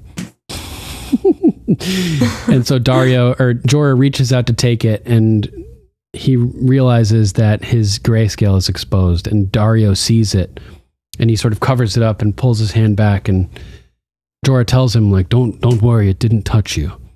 And Dario's just like, hey man, you know what happens as that progresses? And I know what happens. Jorah's like, yeah. And it's he's like, I'll stash the blade myself. I don't want you to touch it, thanks. Yeah. And then he just puts it in his shirt basically instead. Yeah. So because Jorah turns around like, oh god, like shit, I'm busted. Busted. Yeah. And it's forever friend zone. Forever friend zoned. Exactly. It shows to you that he's accepted that at this point that he couldn't have Dany. He couldn't, because it would doom her as well. So Be too dangerous. Yeah, he's coming to grips with his position in the friend zone, and just in the world. Like he's on his way out, and he's going to try to go out in a blaze of glory if need be, doing something that needs to be done. Like the mission is the most important stuff at this point. So it's just wild, like seeing him coming to grips with his situation and proceeding forward towards the horizon, which is cool. For sure. And so they get into, it cuts to Vaes Dothrak and night, and they're walking along in the streets and sneaking around. And I'm like, dude, if you're seen sneaking like that, that's going to make you look so much more suspicious. Just walk normally. Just walk act on like the you're street. supposed to be there. Yeah, act natural. But of course they can't do that because they have to illustrate for the viewers that they're sneaking, you know. Even though they just verbally told us that they're going to sneak into the city. Yeah. So they're sneaking along, and these guys come around a corner, and Jorah's like, "Oh, just let me talk," you know. And he's pretty slick, you know. My friends. I thought he was good. Yeah. We got lost, and we need to. Can you help us find our way back to the market? We're merchants. We sell wine. Come by tomorrow. I'll give you a cask of the best wine we got. Worth a shot. Yeah. And the guy's like, you're not merchants. Get the others. The guy runs off. Run. And Dario just bolts after him. Yeah. The first guy doesn't even try to stop Dario as he runs right past him. Like, you could have at least tried to trip him or something. Did nothing. He doesn't even react as Dario runs right past him. And I thought it was funny that neither of these guys shouted. Like, all they had to do was be like, guards, alarm, intruders, anything like that. And instant men everywhere. But Dario and Jorah are able to maintain their stealth advantage because these dumbasses didn't just make some quick verbalization out loud. Yeah. It's hilarious. So Dario's chasing after that guy who's running, and Jorah is just in rough shape, man. The grayscale is really fucking with him, I think, because normally he would not have any type of problems with Aggo, this guy. He would beat the shit out of this guy. Yeah, I was wondering about that because, like, he seemed slow to me and took some major punches. Right. So he seemed slow here. He was winded and sluggish on the mountain. I think they're trying to make the point that the grayscale is starting to physically affect him at this point. Okay. Mess with him. Yeah. So he's getting his ass beat. Guy's like choking him, or before actually he gets knocked down on the ground. He got an occasional punch in the face this episode. The moment way. What goes around comes around. So he gets knocked down to the ground, and he has this awesome moment where he like tries to throw dirt and sand in the guy's eyes. I know. The guy just dodges it like, he's like, what the fuck? People have been trying that against me since I was 4 years old playing with my Dothraki friends in the sand, buddy. Like, I'm not going to get sand in the eyes from you. He was just ready for it. So he's just like, really? There's like kind of a look back and forth. Comes over, grabs him by the throat and starts choking him. And then all of a sudden, when you see the point of Dario's lady come sticking out through his chest, and he's just like, oh, it drops. And Dario's like, I told you, I'm attached to this dagger. So funny. So Jorah's like, fuck. Like, if they find a body with a stab wound, the whole fucking city will be looking for us. Well, we're fucked. Yeah. And Dario, like, he quick problem solving. He looks over and sees a big rock and smashes the hell out of the Dothraki guy. The sound effects. Yeah. And Jorah is like, like kind of cringing each blow. And eventually he like kind of Dario drops the rock and turns towards Jorah and just like, like that should work, hopefully. It's so funny. And that wraps up the Dario and Jorah stuff for now. until they lock the door basically from the outside or whatever, and witness Dany's amazing scene. We'll talk more about that coming up. Yeah. So that wraps up my number 2, Daario and Jorah. Anything you want to add, or you want to move on to your number 1? Let's move on to my number 1. I would wager that we both have the same number 1. I would bet that we do. And it's Pycelle with Tommen. Boobs. Boobs. Fire boobs. Extreme boobs. Extreme fire boobs.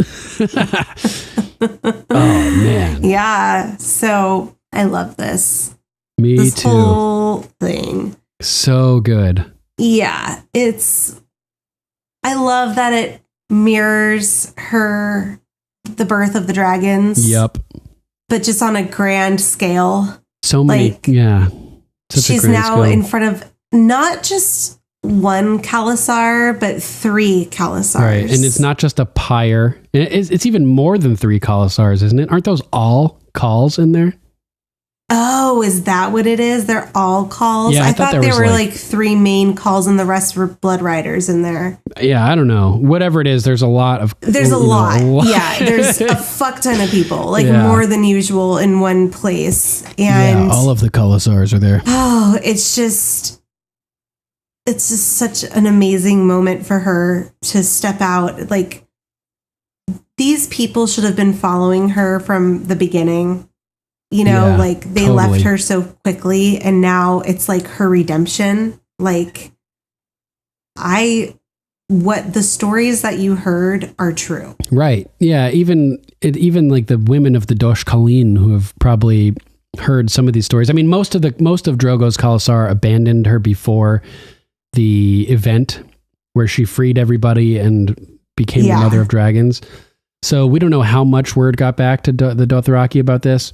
But people have to know. The young girl, she knows that Dany has dragons. Yeah, totally. Because she talks about it when they're going to the bathroom. Yeah, and the matron calls her Mother of Dragons too. Last episode. Yeah, so I think they have heard stories. Yeah. So yeah, it starts. All the calls are gathered, and they're speaking in Dothraki. I love Dothraki. Yeah, it's really cool. Such a cool. And they're talking about the guy that got his head crushed in like a melon.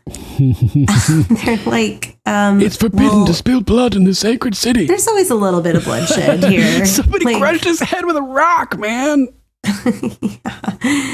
It's so funny. Aegon belonged to my Khalasar. He served me well. He got his head smashed in by a rock. Fuck Aegon. Fuck Aegon. Now bring me Drogo's widow. Yeah. And I love she's paler than milk. Yeah, and she just is like so confident this whole time. Like, God, and she just has a smirk on her face. Yeah. Oh man. And I love the braziers, how beautiful they are, and she's glowing, like truly glowing. Totally. And one of the calls tells Khal Moro that the Yunkai Masters, they are offering 10,000 horses in exchange for Dany. 10,000 horses. Yeah. Yeah. And they're like, she's one pink little girl. Like, we could have 10,000 horses. And he goes, the Masters know, the Masters of Yunkai know that Dany is captive then. Oh. Which makes that whole other scene with Tyrion and the other Masters interesting. Oh, yeah. I didn't even think about that. Yeah, very interesting. I wonder how they know. Yeah, I don't know. That's interesting. That does make that whole scene a different dynamic back in Marine. Yeah. And I'll take the horses for myself, yeah, fuck Carmo. The wise Masters and their perfumed asses. Fuck those assholes. And Dany goes, don't you want to know what I think? What? What? What? And so you'd rather be sold into slavery, or maybe you'd like to show Ralco where what you do taste like. Yeah, because they're all like talking about like, ooh, like speculating what's going to be done with her. Maybe, you know, I wonder what she tastes like. Like, you know, think, yeah, you know, yeah. So gross. Yeah. And Kalmara's like, we don't give a fuck what you want. This is the temple of the Dosh Khaleen. You are not a part of this until we decide you are. So you don't have any say here. Just for the record, the script has call 1, call 2, call 3, and there's call Moro. So there's at least 4 calls. Got it. Okay. That's crazy. Yeah. So Dany shows her hand here of how much she knows about this culture. She's like, I know where I am. I've been here. This is where my child was pronounced to be the stallion who mounts the world. Great and Khal Moro, like, he kind of digs into her. He's like, yeah. And then he fucked it all up, essentially. Yeah, your baby's dead because of you, because you trusted a sorceress, and Khal Drogo's dead too. So what the fuck happened? And I love that Dany doesn't even flinch at that. Not even. She water off her back. She goes, this is where Drogo promised to take his Khalasar west to where the world ends, to ride the wooden horses across the black salt sea, as no Khal has done before. Oh, I just love that he whole... swore to me before the mother of mountains. Yeah, and he goes, and you were fucking dumb enough to believe that shit. Like, look at all the members of the Dosh Khaleen. They all believed it too, which resonates back to that. Yeah. The matron saying that to like, Dany. Obviously something monumental is about to happen here. And so I love that Dany is pointing out what an important location this is. Like all of these important things that have happened. Yeah, and I'm going to burn it to the ground. Yeah, and it's going to be like it's already kind of a sacred location, but a miracle is about to take place here. Then it's just going to like, you know, it's going to top all of it off. All the epic events that have taken place here leading up to this. And I love how she just gives it right back to Khal Moro. She's like, yeah, and now look what you're doing here. Like, what are you discussing here? The little villages you're going to raid? How many girls you get to fuck? How many horses you demand in tribute? Yeah. You are small men. None of you are fit to lead the Dothraki. But I am. I just love that part. So they're like, what? It sort of reminded me of the movie Donnie Brasco. Ever heard of that? No. It's a true story, played by, it's about this guy, Donnie Brasco, whose real name was Joe Pistone. He was an FBI undercover operative who was infiltrating the mob in New York and Florida. Oh, nice. It played by Johnny Depp. But there's a scene where these mobsters are trying to like they're running all these small games still, like stealing parking meters and breaking the change out of the parking meters. Sure. And one of the guys is like, "This is fucking bullshit. Like, we're over here wasting our time for fucking quarters." You know, and like, you know what I mean? Like, it's kind of like the same sentiment that Dany has here. She's like, and what are you guys doing? Talking about raiding little villages? Yeah. How many girls you're going to fuck? How many horses you're going to steal? Drogo was going to sail across the sea. Dude, like, Drogo that's what we discussed plans, here. Bitch. That my son was a part of a prophecy. Yeah, that's what this Which is room another hint, by the way, that Dany's going to get pregnant and have a baby, and it's going to be the prince or princess who was promised. Ooh. Because the prophecy was said in the Dosh Khaleen that she would have that stallion who mounts the world, which could kind of be interpreted as what the prince that was promised, Azor Ahai. Yep. So Khal Moro has had enough of this. Yeah. No Dosh Khaleen for you. Yeah. No soup for you. Instead, we'll take turns fucking you. And then we'll let our blood riders fuck you. And if there's anything left of you then, we'll give our horses a turn, you crazy cunt. Do you really think we would serve you? She's like, nope. I'm just gonna like put my hand on this fire pit here. Yeah, and they kind of look down, because normally that would burn the shit out of somebody. So she's like testing her resistance here, making sure her plan's going to work. Also hinting to them, like, you don't know, you're out of your element here. I think she's not concerned. I think she's confident.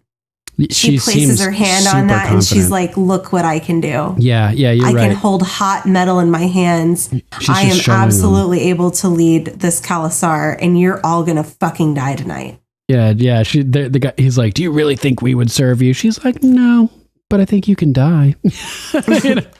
Peace out. So fucking hardcore. Yeah, that's so cool. She's like, you're not going to serve. You're going to die.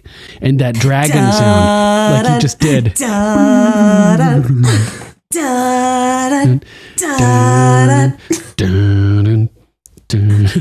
love it. It's so good. Oh, that's such a cool sound. I fucking love that sound. So good. Oh, God. And she tosses that first brazier down, and like a bunch of freaking cowards, they like move backwards. I don't know about you, but I would jump right through that fire forward towards the assailant. It looks like it is like a substance burning. It's what happens. They're in the Dosh Khaleen. It's got like a straw floor, basically. It's dust. Oh. So it's like in a silo. If you have a silo and a flame, like a spark goes off in a silo, woof, the whole thing will go up in flames. It's like gunpowder. Yeah. So I think that's basically what's happening here. The dirty, dusty floor. One of these braziers tips and it just lights up like a stack of hay, basically. And so they all like retreat basically they're all backwards. Like grabbing onto each other, holding onto each other, and screaming. It's a little overplayed. Like I have trouble believing that all these big guys would be that scared of a little bit of fire. Yeah, so they all cower. And I love the camera angles here. We're seeing her through the fire. Yes. So like as if we're looking at it through the Khal's vision. Yep. And she's just calm and walking around. She looks like a goddess. Yes. She's a goddess. Literally. Oh, I love her. Me too. I know you do. You guys know that though. I would totally be able to ride the dragon. Just saying. Oh my God. Jesus. Anyways. So she knocks down the last brazier. Yes. And it engulfs Khal Moro. Well, before that though, they sort of scurried around the flames and they were trying to get out. So they get to the front door and Dario and Jorah like killed a couple guards and deadbolted the door basically. Yep. So they're stuck in there. And Dario is a little bit nervous. And, he kind of looks over to Jorah and Jorah kind of reassures him like, dude, she's got this. Like, I've seen her do this they're before. Off in the distance and they're looking over and seeing the whole Dosh Khaleen lighting ablaze. Yeah, just erupting in flames. And like you're saying, Jorah's seen this before. He's like feeling pretty confident about the whole thing. Dario is looking terrified. He's like, this is absurd. Yeah, and this is the most sacred site in Vaes Dothrak, so all of the Khalasar is flocking to it because in horror, Dosh Khaleen's on fire. Yeah, they're like, this is like the worst thing that could be happening, basically. They're like, oh my God, no. The whole thing's on fire, and we get that beautiful panned out shot of the whole building engulfed in flames with all of the Khalasar like standing in wonder and terror, and the door falls because it's the door is just like open. It's like piping metal red hot in that building. Yeah. And you see just a silhouette of a body just covered in flames, just engulfed. And she just steps out completely right unburnt. Through the flames. Even her hair is unburnt. I know. Doesn't her hair burn in the books? I can neither confirm nor deny that. Interesting. So she's just standing there. And the flames licking her body. That should be me. Oh my God. It's just amazing. Like the light that's reflecting off of her skin, just the red glowing, the red and yellow. It literally makes her glow. Yeah, she, like you were saying, she's like a fucking goddess. You know, yeah, and she's a goddess for sure. Sort of parallels Jon Snow telling the Night's Watch after he gets resurrected, I'm not a god. So both of them have these like miraculous events and inspire people. All these people are witnessing this happening, like this whole building full of their toughest men that they all know. They're all dead, burning alive in this building. And this little woman walks out through the fire. A pale-skinned, silver-haired woman. Slowly walks through the flames. Like, there's no question. It's not like she is like she's running out and she escaped being burned. Like, no, she walks slowly through those flames. Like, almost like otherworldly, you know? And just like emphasizing that she's not being injured by this. And they all just start bowing. How could you not? And I love the look of the matron's face. Yeah, like, oh my God. Because Dany did tell her, like, I meant for more than this. And the matron kind of like poo-pooed it a little. Slammed her down. And the matron is like, oh, okay. Yeah, she's like hashtag Team Dany at this point. She's like, I get it holy now. Fuck. Like, you didn't need Drogo to do the conquering for you. You are the stallion that mounts the world, basically. You know? Like, yeah. So fucking epic. And Jorah, you know, Jorah and Daario, everybody's kneeling and bowing already. Like, oh my God, we're witnessing a godlike event, basically. And Daario and Jorah come rushing through from the perimeter of the crowd and get up to the front. And Jorah bows down as always, you know. And I think that in like the way that Daario was talking earlier about like, oh, you know, riding the dragon and all this, and she chose me and everything like that. I think Daario, because Jorah knows about what she's capable of. He knows that she's like an element of her own that's uncontrollable and unattainable when it really comes down to it. That she is like a supreme power of her own kind of thing. Like, she doesn't need you, you know. She doesn't need Jorah. She doesn't need Daario. She doesn't need anybody. She's her own powerhouse. And I feel like Daario didn't really get that before this. And so as Jorah has realized his place in Dany's reality as a pawn, basically as an accessory, a helper, so is it with everybody, basically. And Daario, I think, as he's seeing this happen, he's realizing that she truly is some type of transcendent being. And I think that he's realizing how insignificant he is compared to her as well in this moment. And I couldn't agree more. That she's something that can't be owned or possessed or controlled or won. She's otherworldly. Like, she's not meant to be on this planet. Yeah, and Daario is just speechless, just stunned by this. And he sort of is watching in amazement and then also begins to bow and averts his eyes downward, like almost like I'm not worthy even. Like submission. You know? Yeah. Like, wow, It's like when you stare at your dog until they walk away. Yeah. And I love the look on Dany's face as she is walking through the flames, because it sort of made me think of Ned Stark and Jon Snow when they're forced to commit an execution, how they're not like excited about it and it's something serious and they're taking it seriously and they're sort of somber. I feel like Dany's face as she walks through the fire, it's like something that she had to do. Yeah, maybe part of her wanted to do it because she was pissed off at these guys, but she looks very serious and somber and what's the word I'm looking for? Like, it's like 1,000-yard gaze, you know, as she looks out over this new mega Khalasar that is forming and bowing to her. It's a sea of people. Yeah, and it's just so epic, man. It's like she's looking right through everybody and synchronizing herself with her destiny. She is completely consumed and knows her purpose and knows that she's special. And she's owning it. She is not afraid to show everybody what she's made of.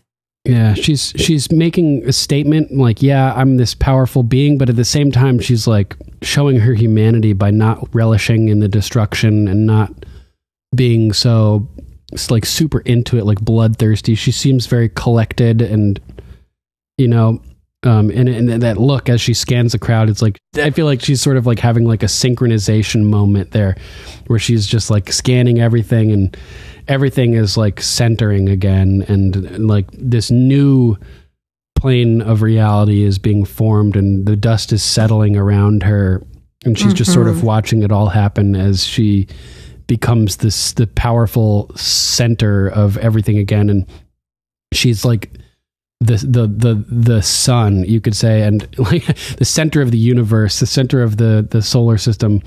And that's sort of illustrated too by all of the people wrapped all around the Dosh Khaleen, which is burning like the sun. And it's like, you know, like all the planets are at her disposal at this point. Like she's the center, she's the leader, the mother of everything. You know, the Misa, yeah, the like the sun gives us energy and gives us life. Like that's like Dany. You know how in like Superman or Wonder Woman, there's always like a moment where one of them is floating along and they have like their arms outstretched, like the cross kind of thing. This is like that Jesus moment for Dany, sort of, where definitely, you know, some people say that the Jesus Christ figure is like an astrotheological personification of the sun, that Jesus represents the sun, and or that there are characteristics of movements of the sun encoded into Jesus's characteristics. This is, you know, Dany represents the sun here. It's like there's a lot of solar symbology, which is interesting considering normally the woman is represented, the female energy is represented by the moon. Yeah. So again, having a female being shown in as equivalent to the sun is another example of femininity overtaking masculinity, which is a trend in this episode. Maybe it's a hint that Azor Ahai will be a female. Maybe. All the burning and everything like that. Yeah. Definitely. Nice. Love it. Love this. Yeah. And so Dario is having this realization. He's like, damn, I've basically been banging a goddess. Like, whoa. Whoa, those boobs. That was cool. Yeah, fire. Oh, it's just that shot of her with the flames all around her. Like, I mean, the boobs are cool, but just the way that the light, like, I just can't get over how the light is like shining off of her bright red. It's just so awesome. Yeah, it's like her skin is heated up. Yeah, it's like her skin is like on fire. Yeah, it's amazing. Anything else you want to add to this whole scene, or shall we move on to notes? I think we can move on to notes. All right, what do you got first? I'm back in Marine. Imp and Friends. Yes, Imp and Friends.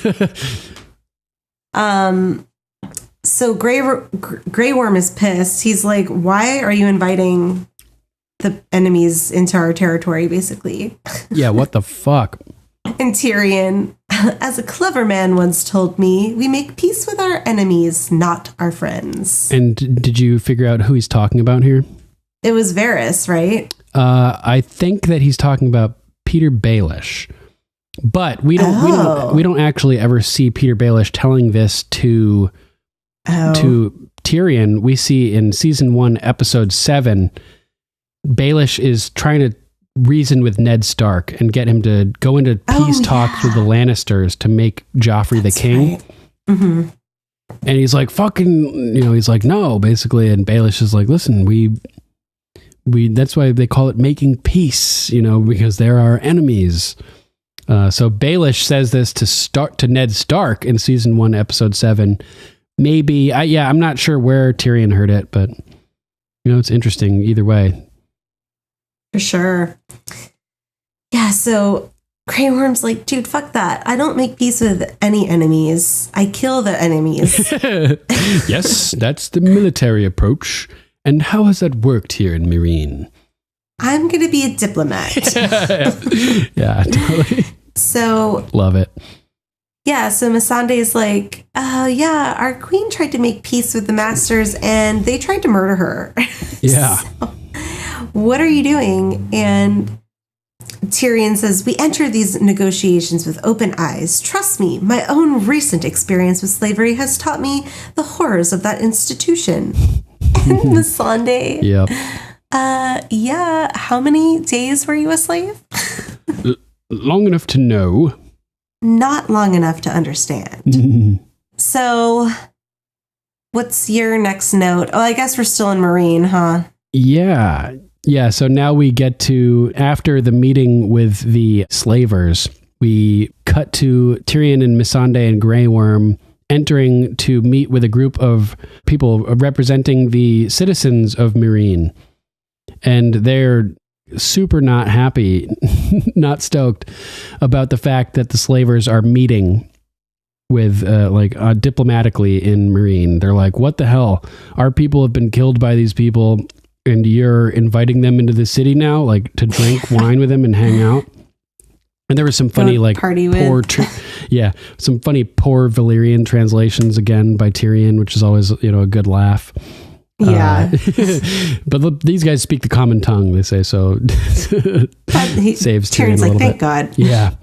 So I love this part. Tyrion, they're like, you're inviting them into our city to drink wine? And Tyrion kind of looks around the room. I imagine this room was built so the rulers could intimidate the ruled. And he starts descending the steps towards the men. And I thought that, I was just like, wow, there's so much symbolism in what's occurring visually here. Tyrion's Definitely. like descending the steps, bringing himself onto their level.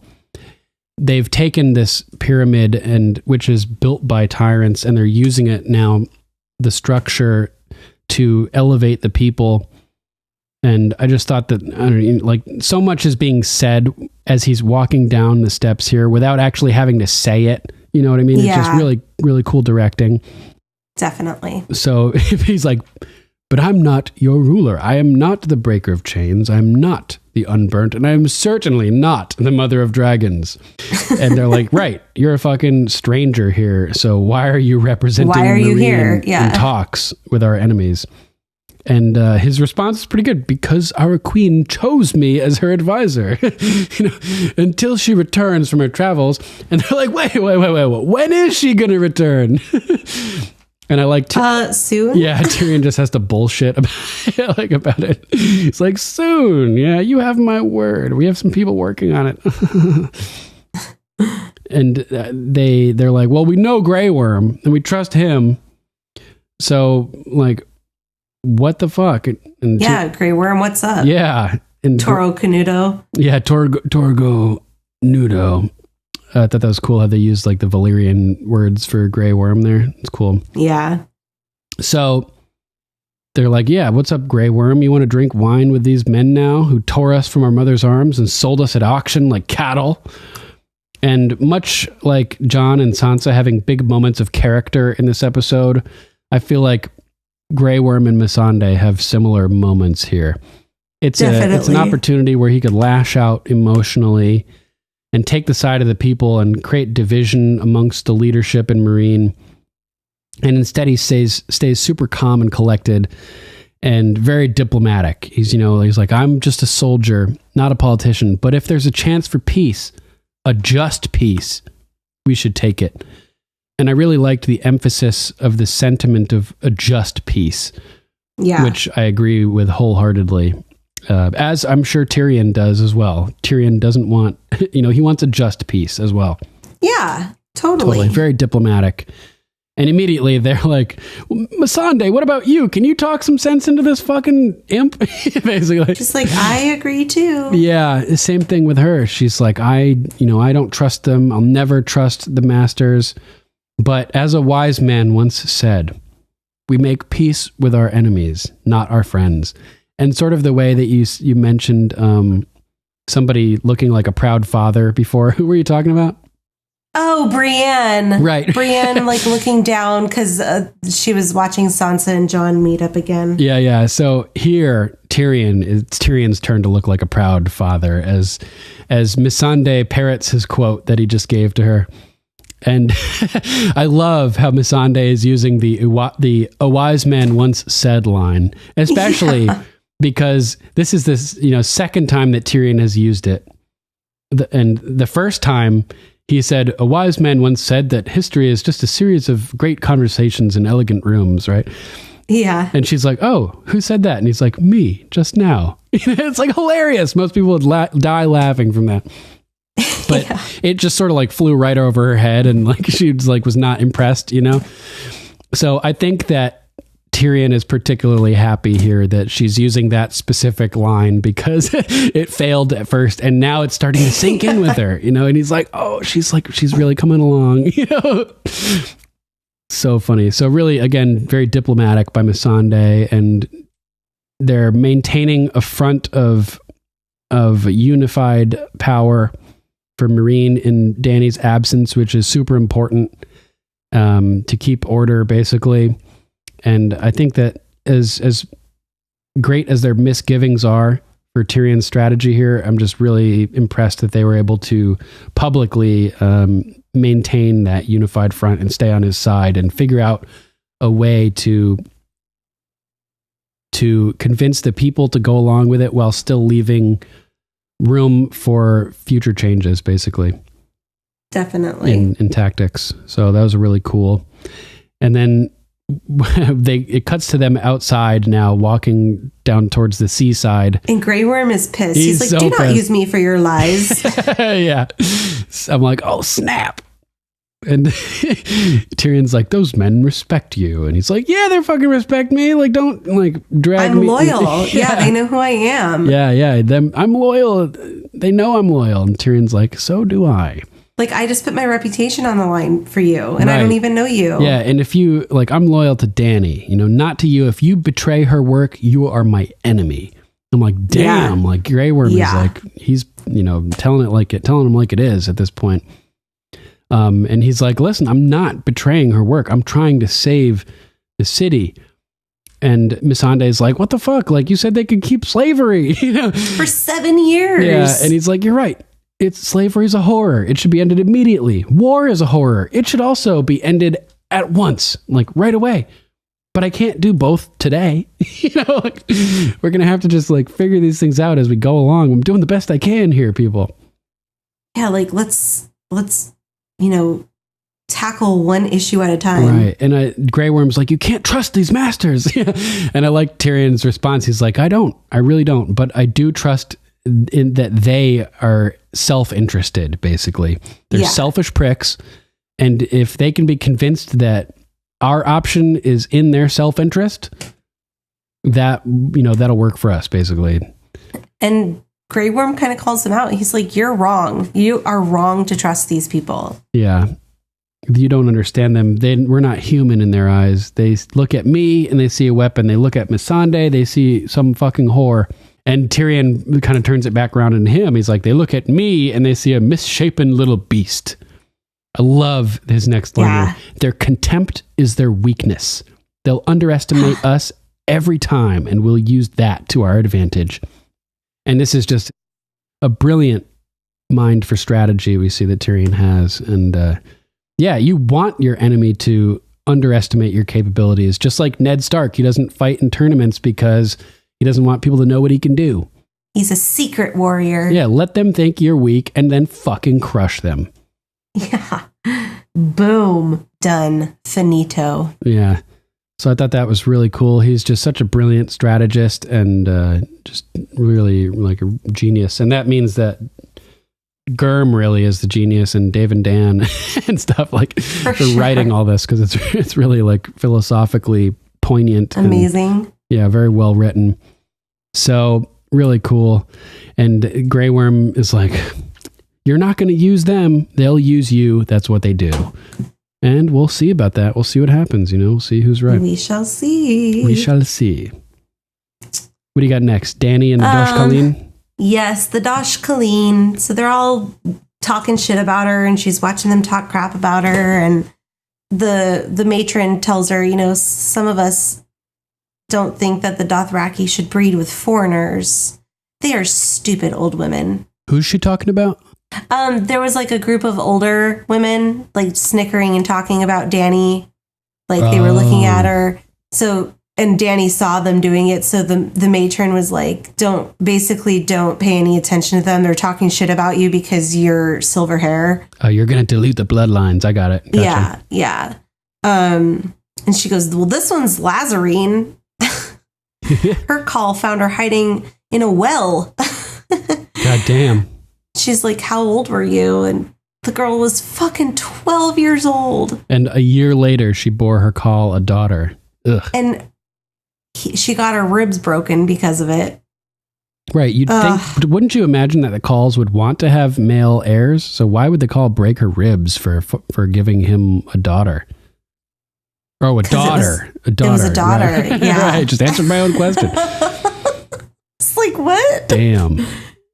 Yeah. So, and I love this whole sentiment of this goes back into like the like real world history too, of it was always the women's fault when they didn't give a male heir. And it's so ironic because men are in charge of assigning a gender to a baby. Really? Yeah. How so? It's the men's sperm that determines the sex of the baby. Oh, interesting. So I always found that kind of funny that women got blamed for it. And it's actually the man's, I don't want to say fault, but it depends on the men solely. Yeah. So the matron, she's like, we don't really have a lot of a place here, but the Calls do depend on us for wisdom. So that, that gives us meaning to our lives. And Dany makes a good sentiment here. She goes, that's more than a lot of people have meaning. But in reality, these women are forced to go live at the Dosh Khaleen after their Calls die. They're essentially slaves. Yeah, and of course they're slaves. Dany isn't okay with slavery, so she's not okay with this outdated, antiquated, superstitious tradition forcing these women to live this specific life, after their Calls die, completely out of their hands. It's not right. And Dany, I think that after this event of the burning of the Dosh Khaleen, I think that not only is it a miracle that takes place, but the fact that this building is being burned sort of symbolizes an overarching change that's going to be happening in Dothraki culture. Kind of like Craster's Keep. Yeah. Yeah, sure. Totally. Where they're escaping like this old system. Women. The women are being freed. They're going to all ride with Dany's new giant Khalasar and be free and not have to dwell in this building for the rest of their lives. All stinky and gross. Yeah, all stinky and gross. Yeah, exactly. So that's another thing that I really like about this is that things are changing for the better. And much like eliminating slavery and empowering and enabling free markets creates wealth on a greater scale than slavery ever could, that's one way to improve society. What Dany's doing here is another way of improving society, and it's just raising up the Dothraki culture to a new level, I think, with the changes that are going to be coming with the new Khaleesi call. Yeah. And so the leader kind of just goes on and, basically they're going to meet tomorrow night. I hope they let you live out your days with us. And Dany's like, fuck this shit. I have to go pee. I'm out of here. Yeah. You want to come with me? Yeah, I love the way that she relates to this Lazarine Khaleesi as they're walking. She's like, I just needed some fresh air. Those old women stink. And the girl's like, yeah, they smell pretty fucking bad. Sort of laughs. And she's like, you must have been very young when your call died. 16. So she was only married to him for 4 years and beaten for 4 years. Yeah. And Dany's like, at least it wasn't 7 like Tyrion. But too bad he didn't die sooner, Dany says. I love that. And they sort of smile at each other and she laughs and agrees. Yes, too bad. And I love this. Dany just winning the hearts and minds of the people. Reminds me of the way she won Melisandre over, walking down the alleyway in Astapor, and Melisandre said, Valor Morgulis. And Dany replied, yes, all men must die, but we are not men. And that made Melisandre smile, and she was sort of on her side from there on out. And she's like, is it true that you have dragons? And Dany's like, yeah. Yeah, and they breathe fire? Yep. Would you like to see them one day? And it's such a cute conversation until Dany's reminded that these people are basically slaves, these poor women. She's like, I am Dosh Khaleen. I can never leave Vaes Dothrak until I rise as smoke from the pyre on the day I die. Oh, and that's so fucking sad. horrible.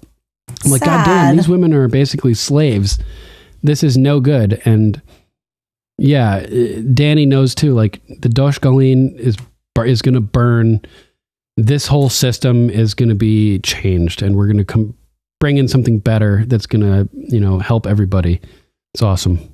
A new era for the Dothraki. And then cue Dario. Yeah, boom, out of nowhere. And Dany's like, no, don't hurt her. She's cool. Like, I swear. And Dany's like, dude, we're never going to get out of Vaes Dothrak alive. Like, you're crazy if you think we're going to do that. Yeah, Jorah's like, all we can do is try, Khaleesi. She's like, no, we can actually have a strategic plan here. Yeah, like, we can do more come with than me. That. And she goes, you promised me, Khaleesi, you promised me that you're not going to betray me. And she's like, nope, I'm good.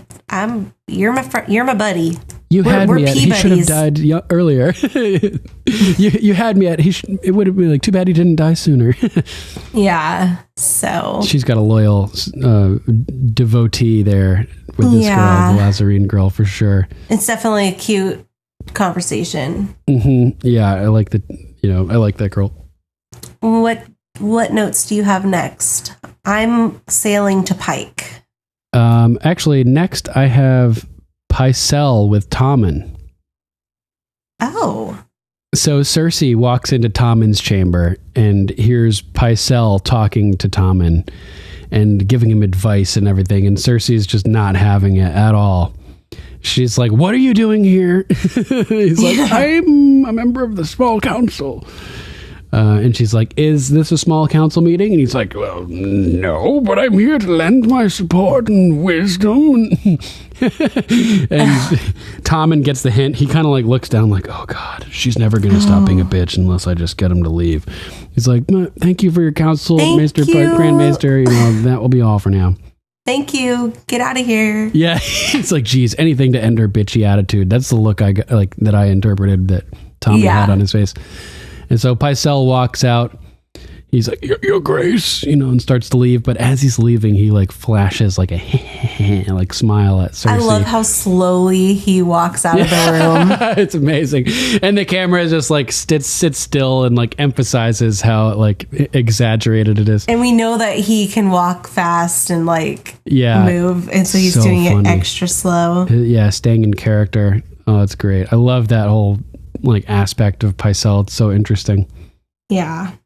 So he flashes Cersei like a deviant smile at the door and like and walks out, and she's like, and this is when she basically gets Tommen to divulge the information that he learned from the High Sparrow about Margaery and her shame walk and all this type of stuff. It's not really too much to say here, just that she's manipulating him and getting him to talk about everything. And I guess there's a couple things to mention. He's like, at one point, it's so ridiculous. Tommen's like, you don't like Margaery, do you? Like, dude, you're so dense, bro. She's like, it doesn't matter. Yeah.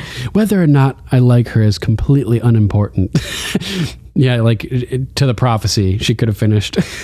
Yeah. Like, maybe she does like Margaery, but she still thinks she's going to take everything that she loves and whatnot, for all we know. So she's like, Margaery is the queen. Queens must command respect. Kings even more so. Not just for their own sakes, but for everyone's.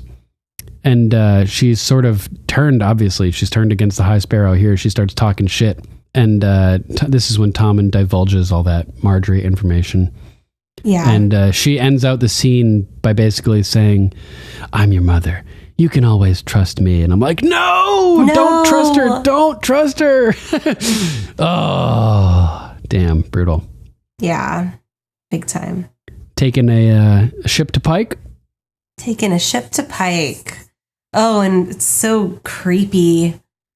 he's on the boat. Theon's on the boat, and he's approaching Pike, and out of the mist, the sea mist. So cool. You see these pillars in the distance, and they're beautiful. I love Pike. It looks like such a miserable place, but miserable/mystical. The architecture of the buildings is just phenomenal. Yep. Great work. So Theon's home, and Yara is sitting in her dad's chair by the fire and is basically saying, like, I did not believe that you were coming home because you were dead. You've been dead a long time. They told me you were home and I didn't believe it. Theon Greyjoy, I said, he's dead. He's been dead a long time. And she assumes that Ramsay let him go. She's like, he let you go? I can't hear you. Yeah, I escaped. I escaped. And she turns at him like, I don't fucking believe you. Like, for real? Like, you escaped? Really? You manned up? Yeah, and she's like, look at me. Look at me. Yeah, like the Joker. Men died trying to rescue you. Good men. My men. I'm sorry. Theon's like, I'm sorry. You're a spoiled little cunt. But you were my brother. And you betrayed me. And she's good. Yeah, that's a good point. And she doesn't want to hear his sorries anymore. She disobeyed Balon to go try to save him, put Ironborn resources and men on the line, and lost people. She's stepped pissed. out to do this and put everything on the line, like put herself on the line, you know? So she's fucking mad. Yeah. And Theon's like, dude, he broke me into 1,000 pieces. And Yara's like, yeah, we got one of those pieces in the mail, by the way. Yeah. That's why I came for you. That's why I came for you. And she's like, well, why are you here now? And he goes, well, where would I go? And she thinks that he got word that Balon had died, and that's why he's here to take the crown. And it's like, are you serious? Like, are you looking at him right now? Do you think he's fit to take the crown? Yeah, do you think he inspires, like, anybody? Like a leader? Theon's like, I had no idea that Dad just died. I swear. Like, I just came. Found out after I landed, after I died. He's like, I don't even want to be the king. And she's like, what do you want? And he's like, I don't know. I just want to be safe. I just want to be home. Be a Greyjoy. Yeah. I just want to hide and like never go anywhere again. And I should have listened to you. You're the only one. Stop crying and look at me. Yes. Perfect. Tell me what you want. And Theon's like, you should rule the Iron Islands. Let me help you. Yeah. Another powerful moment with the woman taking the role of leadership. Mm-hmm. Yep. Here we are again. Yara for the win. For the win. And then another one of the sad scenes from this episode, the loss of Osha, who everybody knows is also one of the girls I like on this show. It's sad. Yeah, Ramsay's chilling. Peeling an apple. He's peeling an apple. Yeah, just like he likes to peel people. Yeah. He just can't get enough of peeling things. That's what I have in my notes. It's like he has a fetish for peeling. Peeling fetish. Bananas, apples, people, it's all the same. Just peel it. Hilarious. Just peel it. Ramsay's like, well, do you know who I am? And she's like, some fucking lord. I don't care. Yes, a lord. Have you seen my banners?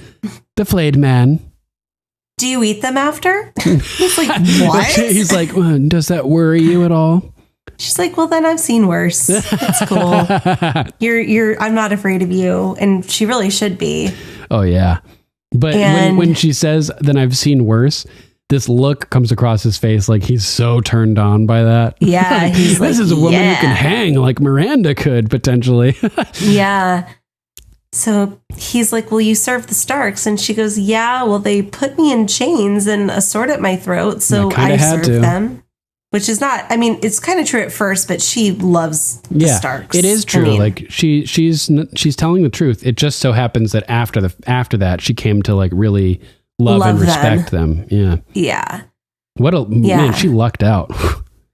For sure. Of, like all the places that she could have ended up and up until this point, she lucked out. Yeah. Like, she could have been tortured or, raped or killed or something by other families, but she ended up with like a really honorable and respectable family who treated her well and put her in a position of power and trust.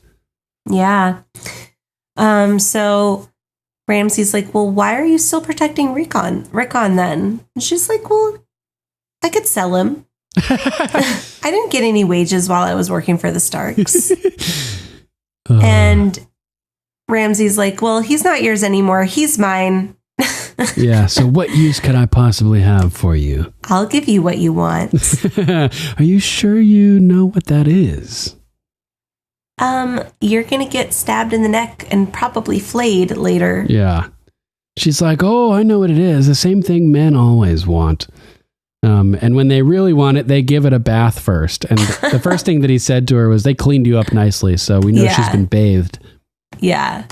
And she looks clean. Mm-hmm. She's in nice robes and her hair's washed. Yep. And she had seen him put down the apple peeling knife that he was using on the table. Yeah. So she's just been like eyeing that the whole time, basically. And he knows it. He set her up. Well, he saw her looking at it. Yeah. And he's got another knife in his hand, like in his, on his waist. So he put that knife there just to test her, to see like where she stands, basically. He's just waiting for it.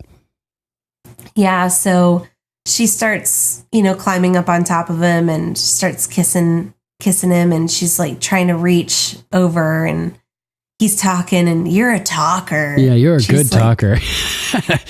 better than Reek. I had to torture him a whole lot before he started divulging things. Like so, where the boys went, who helped them escape. Yeah. And then she gets stabbed. Yeah, that's like his signal. That's like the signal. She's like, he's basically saying, I know you're a Stark loyalist. Who you are. I know, you're. This is the moment where they're about to draw the guns and you're just waiting to see who draws quicker. Like with Oberyn and the Lannister soldiers in the brothel. You're just a pink little man who's far too slow on the draw. And she's like, fuck, this is my moment. And just like the Lannister soldier reaches for his sword and Oberyn stabs him. Same thing happens here with Osha and Ramsay. And she reaches for that knife and he's already ready. Just whack right in the neck. And it's so shocking. Every time I see it, I'm just like, oh my God.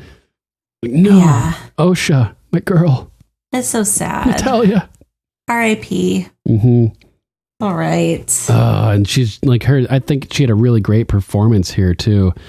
Like the shock and the way she died was really hard to watch. She did a really good job. Yeah, so good. Realizing she's been stabbed and like the flickers of panic across her eyes and her hands going up as she's trying to like react, but it's too late as she starts to like lose motor functions and falls to the ground. And it's just a really, really and the way her back kind of convulses. Nice. And she like her eyes like flicker. Yeah.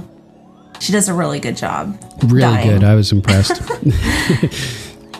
Yeah. Well, that's all the notes I have. I think, that's all I have too. All right. Kick ass. All right. So hang out with us guys for a minute. We'll be right back.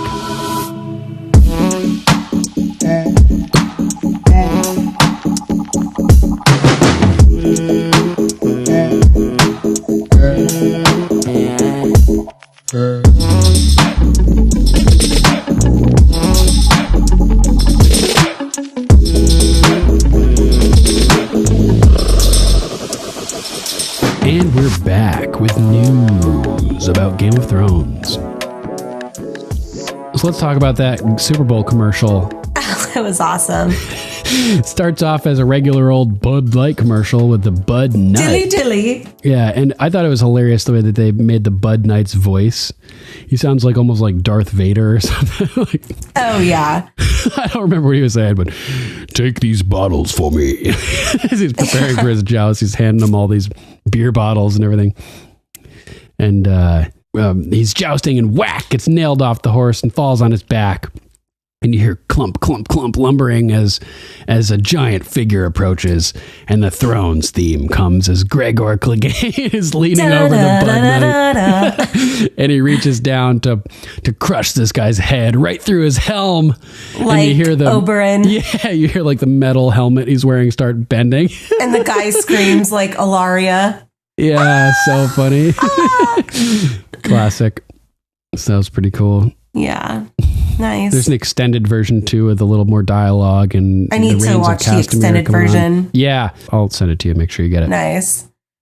Yeah, we were all laughing so hard when that came on. Nice. We were like, "Oh my god!" All of a sudden, Drogon flies in out of nowhere, and the king who is hosting the event with his little crown, he looks terrified as the dragon rears his head back and just sets fire to the whole complex. Damn. Can't fucking wait for season 8.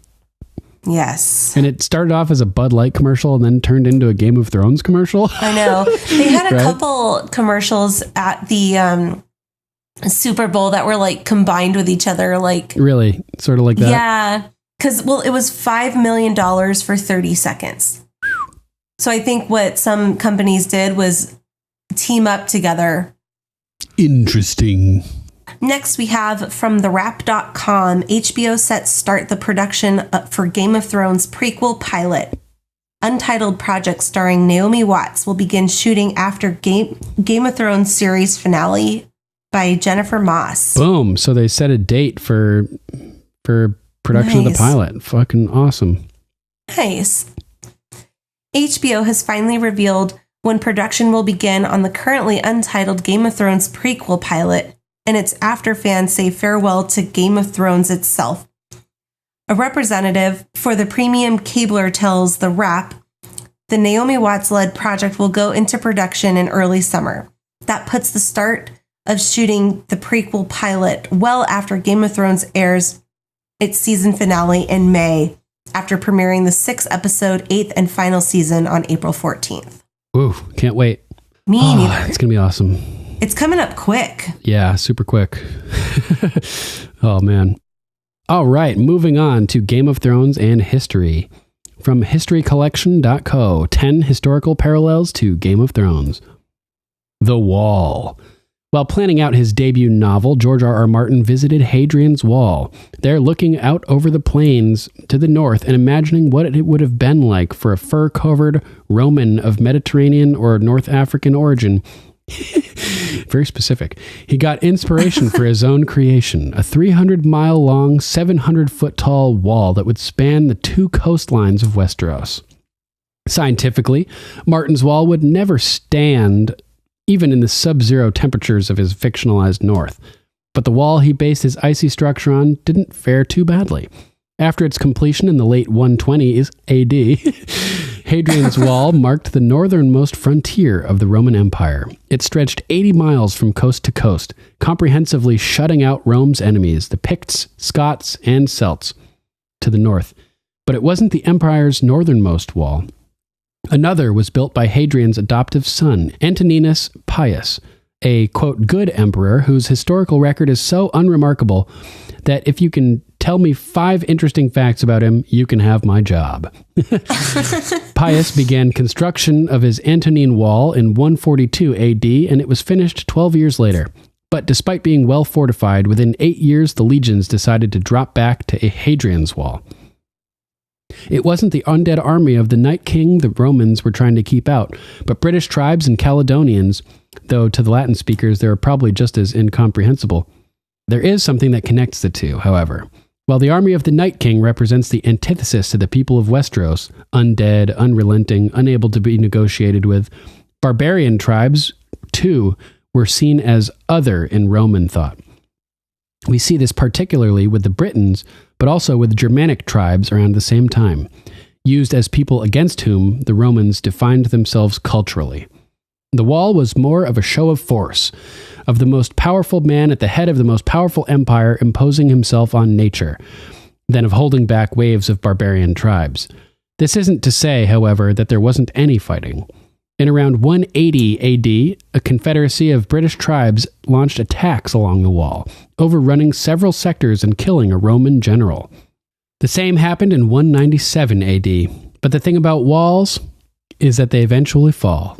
And with the Romans' withdrawal from Britain at the beginning of the 5th century, large portions of the wall were dismantled as the border opened up.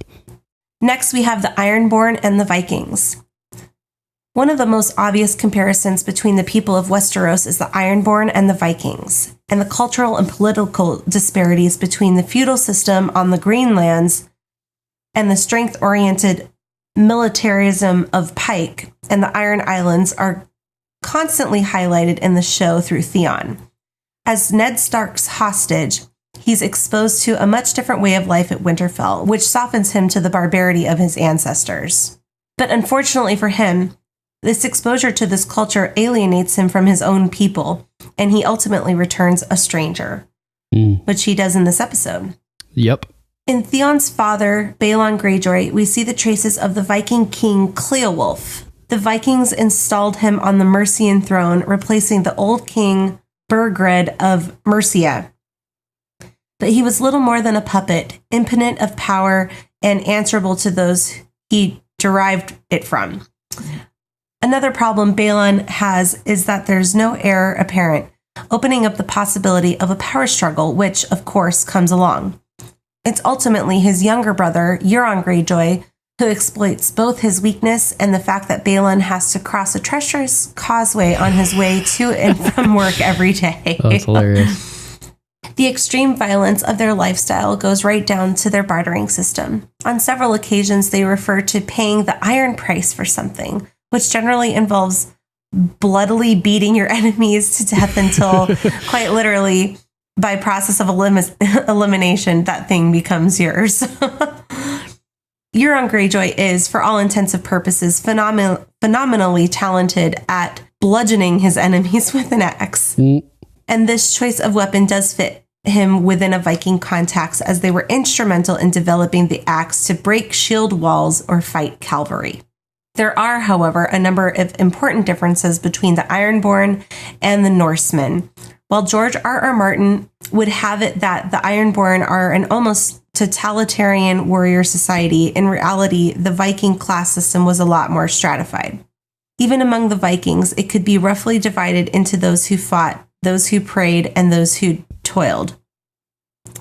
The Ironborn are also fairly resistant to change, which was never a characteristic among successful civilizations like the Vikings, who, in a pre-Darwinian sense, were forced either to adapt or die. With winter's arrival, it remains to be seen whether the Ironborn will be able to do so, or whether they will ultimately be counted among the Westerosi civilizations lost to time. Interesting. What is that? Ravens!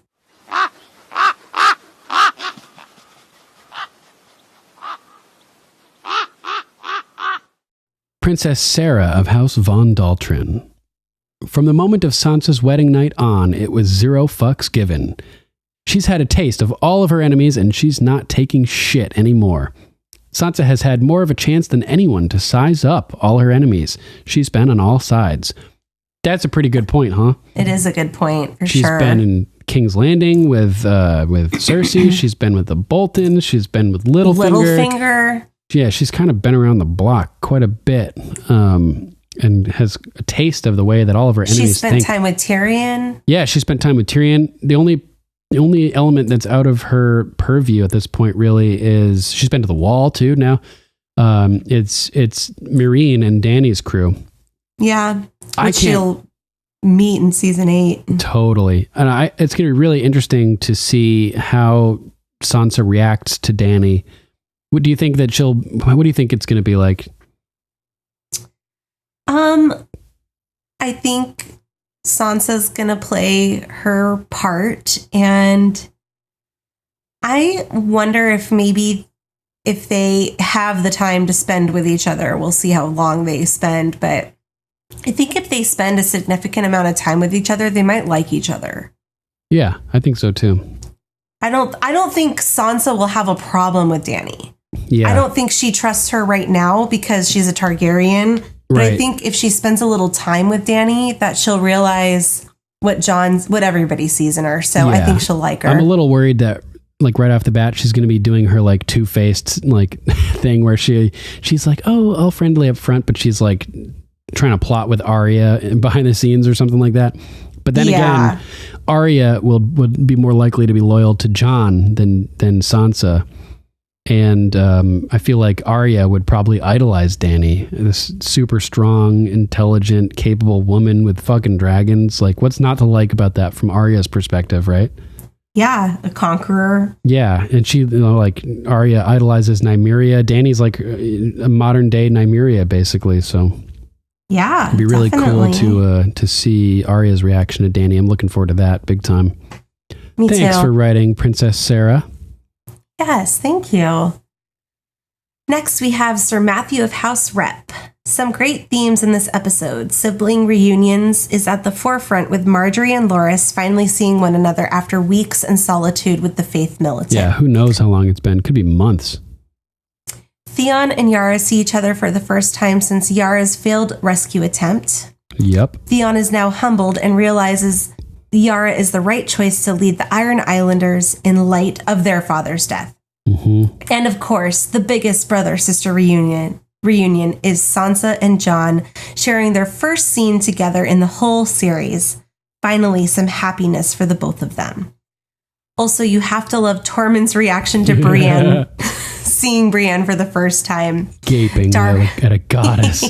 I also like that. I like the trend that you've noticed here, Sir Matthew, about the brother-sister, like sibling reunions. Yeah, very good. Yeah, a lot of them really cool. Yeah. He continues, Dario and Jorah might have well stayed home. Ha, Yeah. ha. Dany doesn't need any men. Nope. It's funny. And she didn't eat her dragons either, interestingly. Lady Lucy of House Jane. Things I love about this episode. When Jon and Sansa see each other for the first time. Tormund seeing Brienne for the first time. Love at first sight. Sansa finally realizing that she was annoying. Totally. Brienne giving no fucks when talking to Davos and Melisandre. Totally. Tormund sexy eating to Brienne. Oh, as sexy as eating gets. I guess that's it right there. Turkey leg central. Oh yeah. He's like, this could be your leg, Brienne. Oh. I find it interesting that Melisandre is finally cold. After all her boasting that she doesn't feel the cold. Interesting. I didn't notice that. She's tightly bundled up. She's bundled. Yeah, very interesting. I didn't notice that either. Nice catch. Yeah, really good. Good observation. Her fires burn low. How do the masters know that Varys is a eunuch? Is his fame that far spread? Oh, must be. The infamous Probably. spider. Oh yeah, he's got to be known all around the world, I imagine. Is Jorah's grayscale slowing him down? Is that part of the progression, do you think? I think so. That's the impression I got, as we mentioned earlier. Yeah, me too. He's sluggish on the hillside. He's losing fights all of a sudden. Very out of character for Jorah. So yeah, I'm assuming that it's the grayscale. She continues, the Dothraki really irritate me. They're like a bunch of petulant, spoilt kids. Does anyone else feel like this? The calls are. For sure. Yeah. Definitely. I think that Loras is the image of Mace in this episode, and Margaery is like the Queen of Thorns. One strong, the other weak. Absolutely. I couldn't agree more. She finishes, Ramsay's letter makes me laugh. Bastard! Bastard! Come and see. Come and see. And she left a link. I'm going to type in this link real quick and see what it is. Okay. Oh, I think it's a link to the compilation of Sean Bean saying bastard all those times in that series. Oh, yes. That's so funny.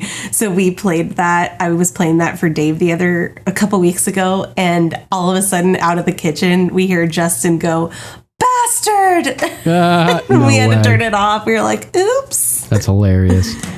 It's amazing what they pick up on. Yeah. It's great. Awesome. Lady Sarah of House Larkham. I got all weepy when I saw Sansa and Jon reunited Me too. and was laughing when Brienne and Tormund were giving each other strange looks. Sansa reading the rest of the letter that Ramsay sent was Sansa taking control and convincing Jon to take back Winterfell and the North back from Ramsay. Yep. Daenerys burning down the Dosh Khaleen was awesome. So awesome. It was a rebirth for Daenerys and showing the Dothraki that she is fireproof. Shows hope. And Cersei using wildfire in episode 10 is representing her madness and putting fear in the Seven Kingdoms. Littlefinger saying to Lord Royce, "It's time the Vale to join the fray." Shadows Littlefinger's demise in season 7, episode 7. Interesting. Yeah, the Vale gets involved and then Littlefinger's dead. Yep. Bada bing, Bye-bye, bada boom. Littlefinger. Lord Bryson of House Wolf. I really like the runestone scene. When Baelish gets there, he immediately begins playing Robin like a fiddle, effectively making Baelish the Lord of the Vale, cutting Royce down and showing him who's really in charge. Baelish is always willing to extend an olive branch while fucking someone over, though. That's how he keeps people under his thumb. He basically gives Royce the choice. Royce the choice. Royce the choice. That'd be a great nickname for him. Royce the choice. He basically gives Royce the choice to shut up or be executed and makes Robin believe it was his idea. They instead give Royce a second chance and have him lead the Knights of the Vale to save Sansa. This is such a great scene because we're seeing how Baelish is gaining control of the Knights of the Vale, which he in turn uses to save Jon, or really Sansa, in the Battle of the Bastards. It's also a little prophetic. This was one of Baelish's moves to keep Sansa under his thumb, and it ultimately leads to his death later on. The Stark girls ain't got time for his shit. Stark girls ain't got time for his shit. Nice. Ain't nobody got time for that shit. Ain't nobody got time for that shit. Sir Patrick of Hindsight. Hey, Sir Patrick. What up? Held captive after struggling with tentative control over a major city, she stands naked before a city of onlookers, then is carried off by a huge, fearsome, black-skinned beast. Now she has a fiercer, more militant resolve. Also, not afraid to burn down a holy building to get rid of the oppressors who hold her back. Enough about Cersei, though. How about that Dany? Seriously. Am I the only one seeing the parallels between the two daughters of the Mad King? Yeah, pretty interesting. Right? Jorah, you didn't get much discipline as a child, did you? Dario, none. I was too quick to get hit. Once my mom missed me and broke my brother's nose. Oh. Is that a book quote? He's talking about one time. He's basically referring to Dario as Bronn's brother, because we learned one time once Bronn's mom tried to hit his brother and instead it broke his nose. Oh, how funny. So yeah, there's theorization that Dario is Bronn's brother, which would be so cool, man. That'd be That'd be awesome. Yeah. Sir Patrick continues, seriously though, Dario speaks words of wisdom that get cut off. Jorah says, she'll disappoint you before long. Dario's response, we'll all be disappointed before long. Mad fucking queen bitches. Cersei agrees with Olenna that Margaery cannot do her walk of atonement. This is the first time I caught this. She doesn't want everyone to see her young, fit body and compare it to hers. That's probably true, man. That's probably horrible. True. Otherwise, she would totally want her to be embarrassed and humiliated in front of everybody. That's funny. That's fucking great. This is also the first time I caught the way Pycelle leers at her as she leaves Tommen's chambers. Gross. Fuck you, Pycelle. A clever man once told me we make peace with our enemies. If Tyrion hadn't murdered that clever man before Oberyn's poison finished the job, perhaps he'd have a better sense than to trust that spider that he once threatened to throw into the sea, who now stands next to him. Damn. Wait. If Tyrion hadn't murdered that clever man before Oberyn's... Oh, so he's thinking that Tywin said this to Tyrion at some point? Maybe. Gotcha. Yeah, maybe that happened. I don't remember. I Googled it and found that season 1 thing with Baelish, but it's possible that Tywin said it to Tyrion as well. I thought referring to him as a clever man, though, I thought that he was talking about Baelish, because Baelish is like clever. You know what I mean? He is the clever man. Yeah. He's the clever man of Game of Thrones for sure. For sure. Definitely. Brandon Ushry Hill. Have you guys heard the theory that when one of the Stark kids do something majorly wrong, it costs their direwolf's life? Thought that was a neat thing to bring up. Yeah, that seems to be the case, except for Rickon. Sansa betrays Arya and then Lady gets killed. Robb marries Talisa and screws over the Freys, and then he and Grey Wind get killed. Bran gets touched by the Night King, and then Summer gets killed shortly after. Rickon gets caught and Shaggy Dog gets killed. Yeah, I guess, yeah. Good case for that. Nice. Thanks for writing in, everybody. Yeah, always great to hear from you guys. All right, that's our show, episode 96. Thanks for listening, everybody. Gosh, we're almost to episode 100. We might need to get a couple guests on or something. Yeah, for sure. And a huge thank you to John Bailey, the epic voice guy from the Emmy-nominated Honest Trailers, for announcing our show. If you'd like to donate or subscribe to support us, you can go to paypal.me/GOMPodcast or patreon.com/GOMPodcast. Doing some online shopping? Go to gameofmicrophones.com and click on our link to Amazon. As an Amazon associate, we earn from qualifying purchases. Any contribution you make helps, and you can help secure the continued existence of Game of Microphones. We'd like to thank our patrons, Sir Matthew of House Rep, Lady Lucy of House Roberts, Lady Candace of House Twos, Lady Terry of House Theodore, Lord Jeff of House Allen, Sirenicide, and Luke the Low Duke. Thank you guys so much for your support. Yes, thanks guys. We love you. And make sure to check out Sirenicide, the serialized horror drama podcast featuring me and Archmaester Stitches. Go to sirenicide.com and download it wherever you get your podcasts. We also want to give a huge thanks to Lady Lisa of House Sky, Pyromancer. Yeah. She's been key behind the scenes working to get GameOfMicrophones.com up and running. Seriously, it looks amazing. Yeah, she's done a really good job with it. She's impressive. Also a phenomenal artist, yes. like crazy good. Upper echelon. She just did an amazing portrait of Ghost in his eye. Man. And the Night King is in the pupil of his eye. Yeah, so amazing. Good. And just like his eye is just like bright red and yellow. All the details of the iris are so like intricate and just amazing. Yeah, it's just so good. I want it.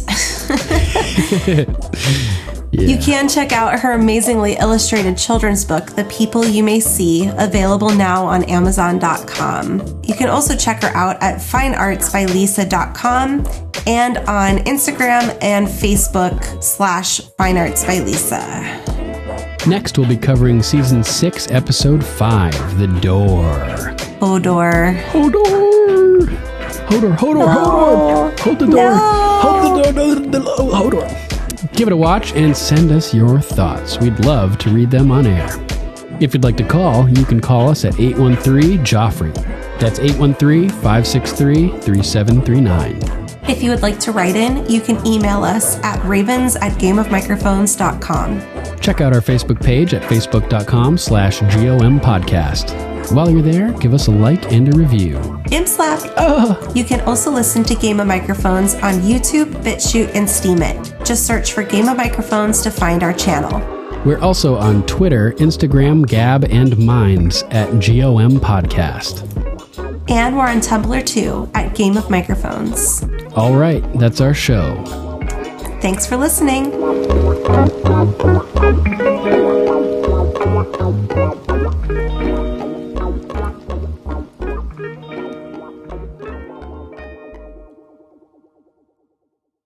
You invite the enemy into a city? I did. As a clever man once told me, we make peace with our enemies, not our friends. I don't make peace with the Queen's enemies. I kill the Queen's enemies. Yes, that's the military approach. And how has that worked here in Marine? I represent the diplomatic approach.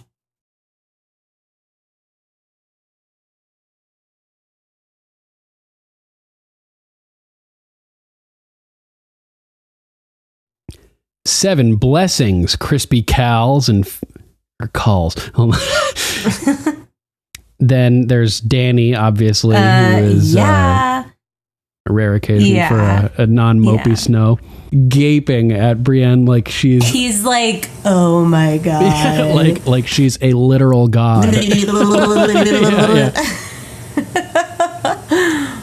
It's just a horrible, really horrible life experience nobody wants to go through. Nobody.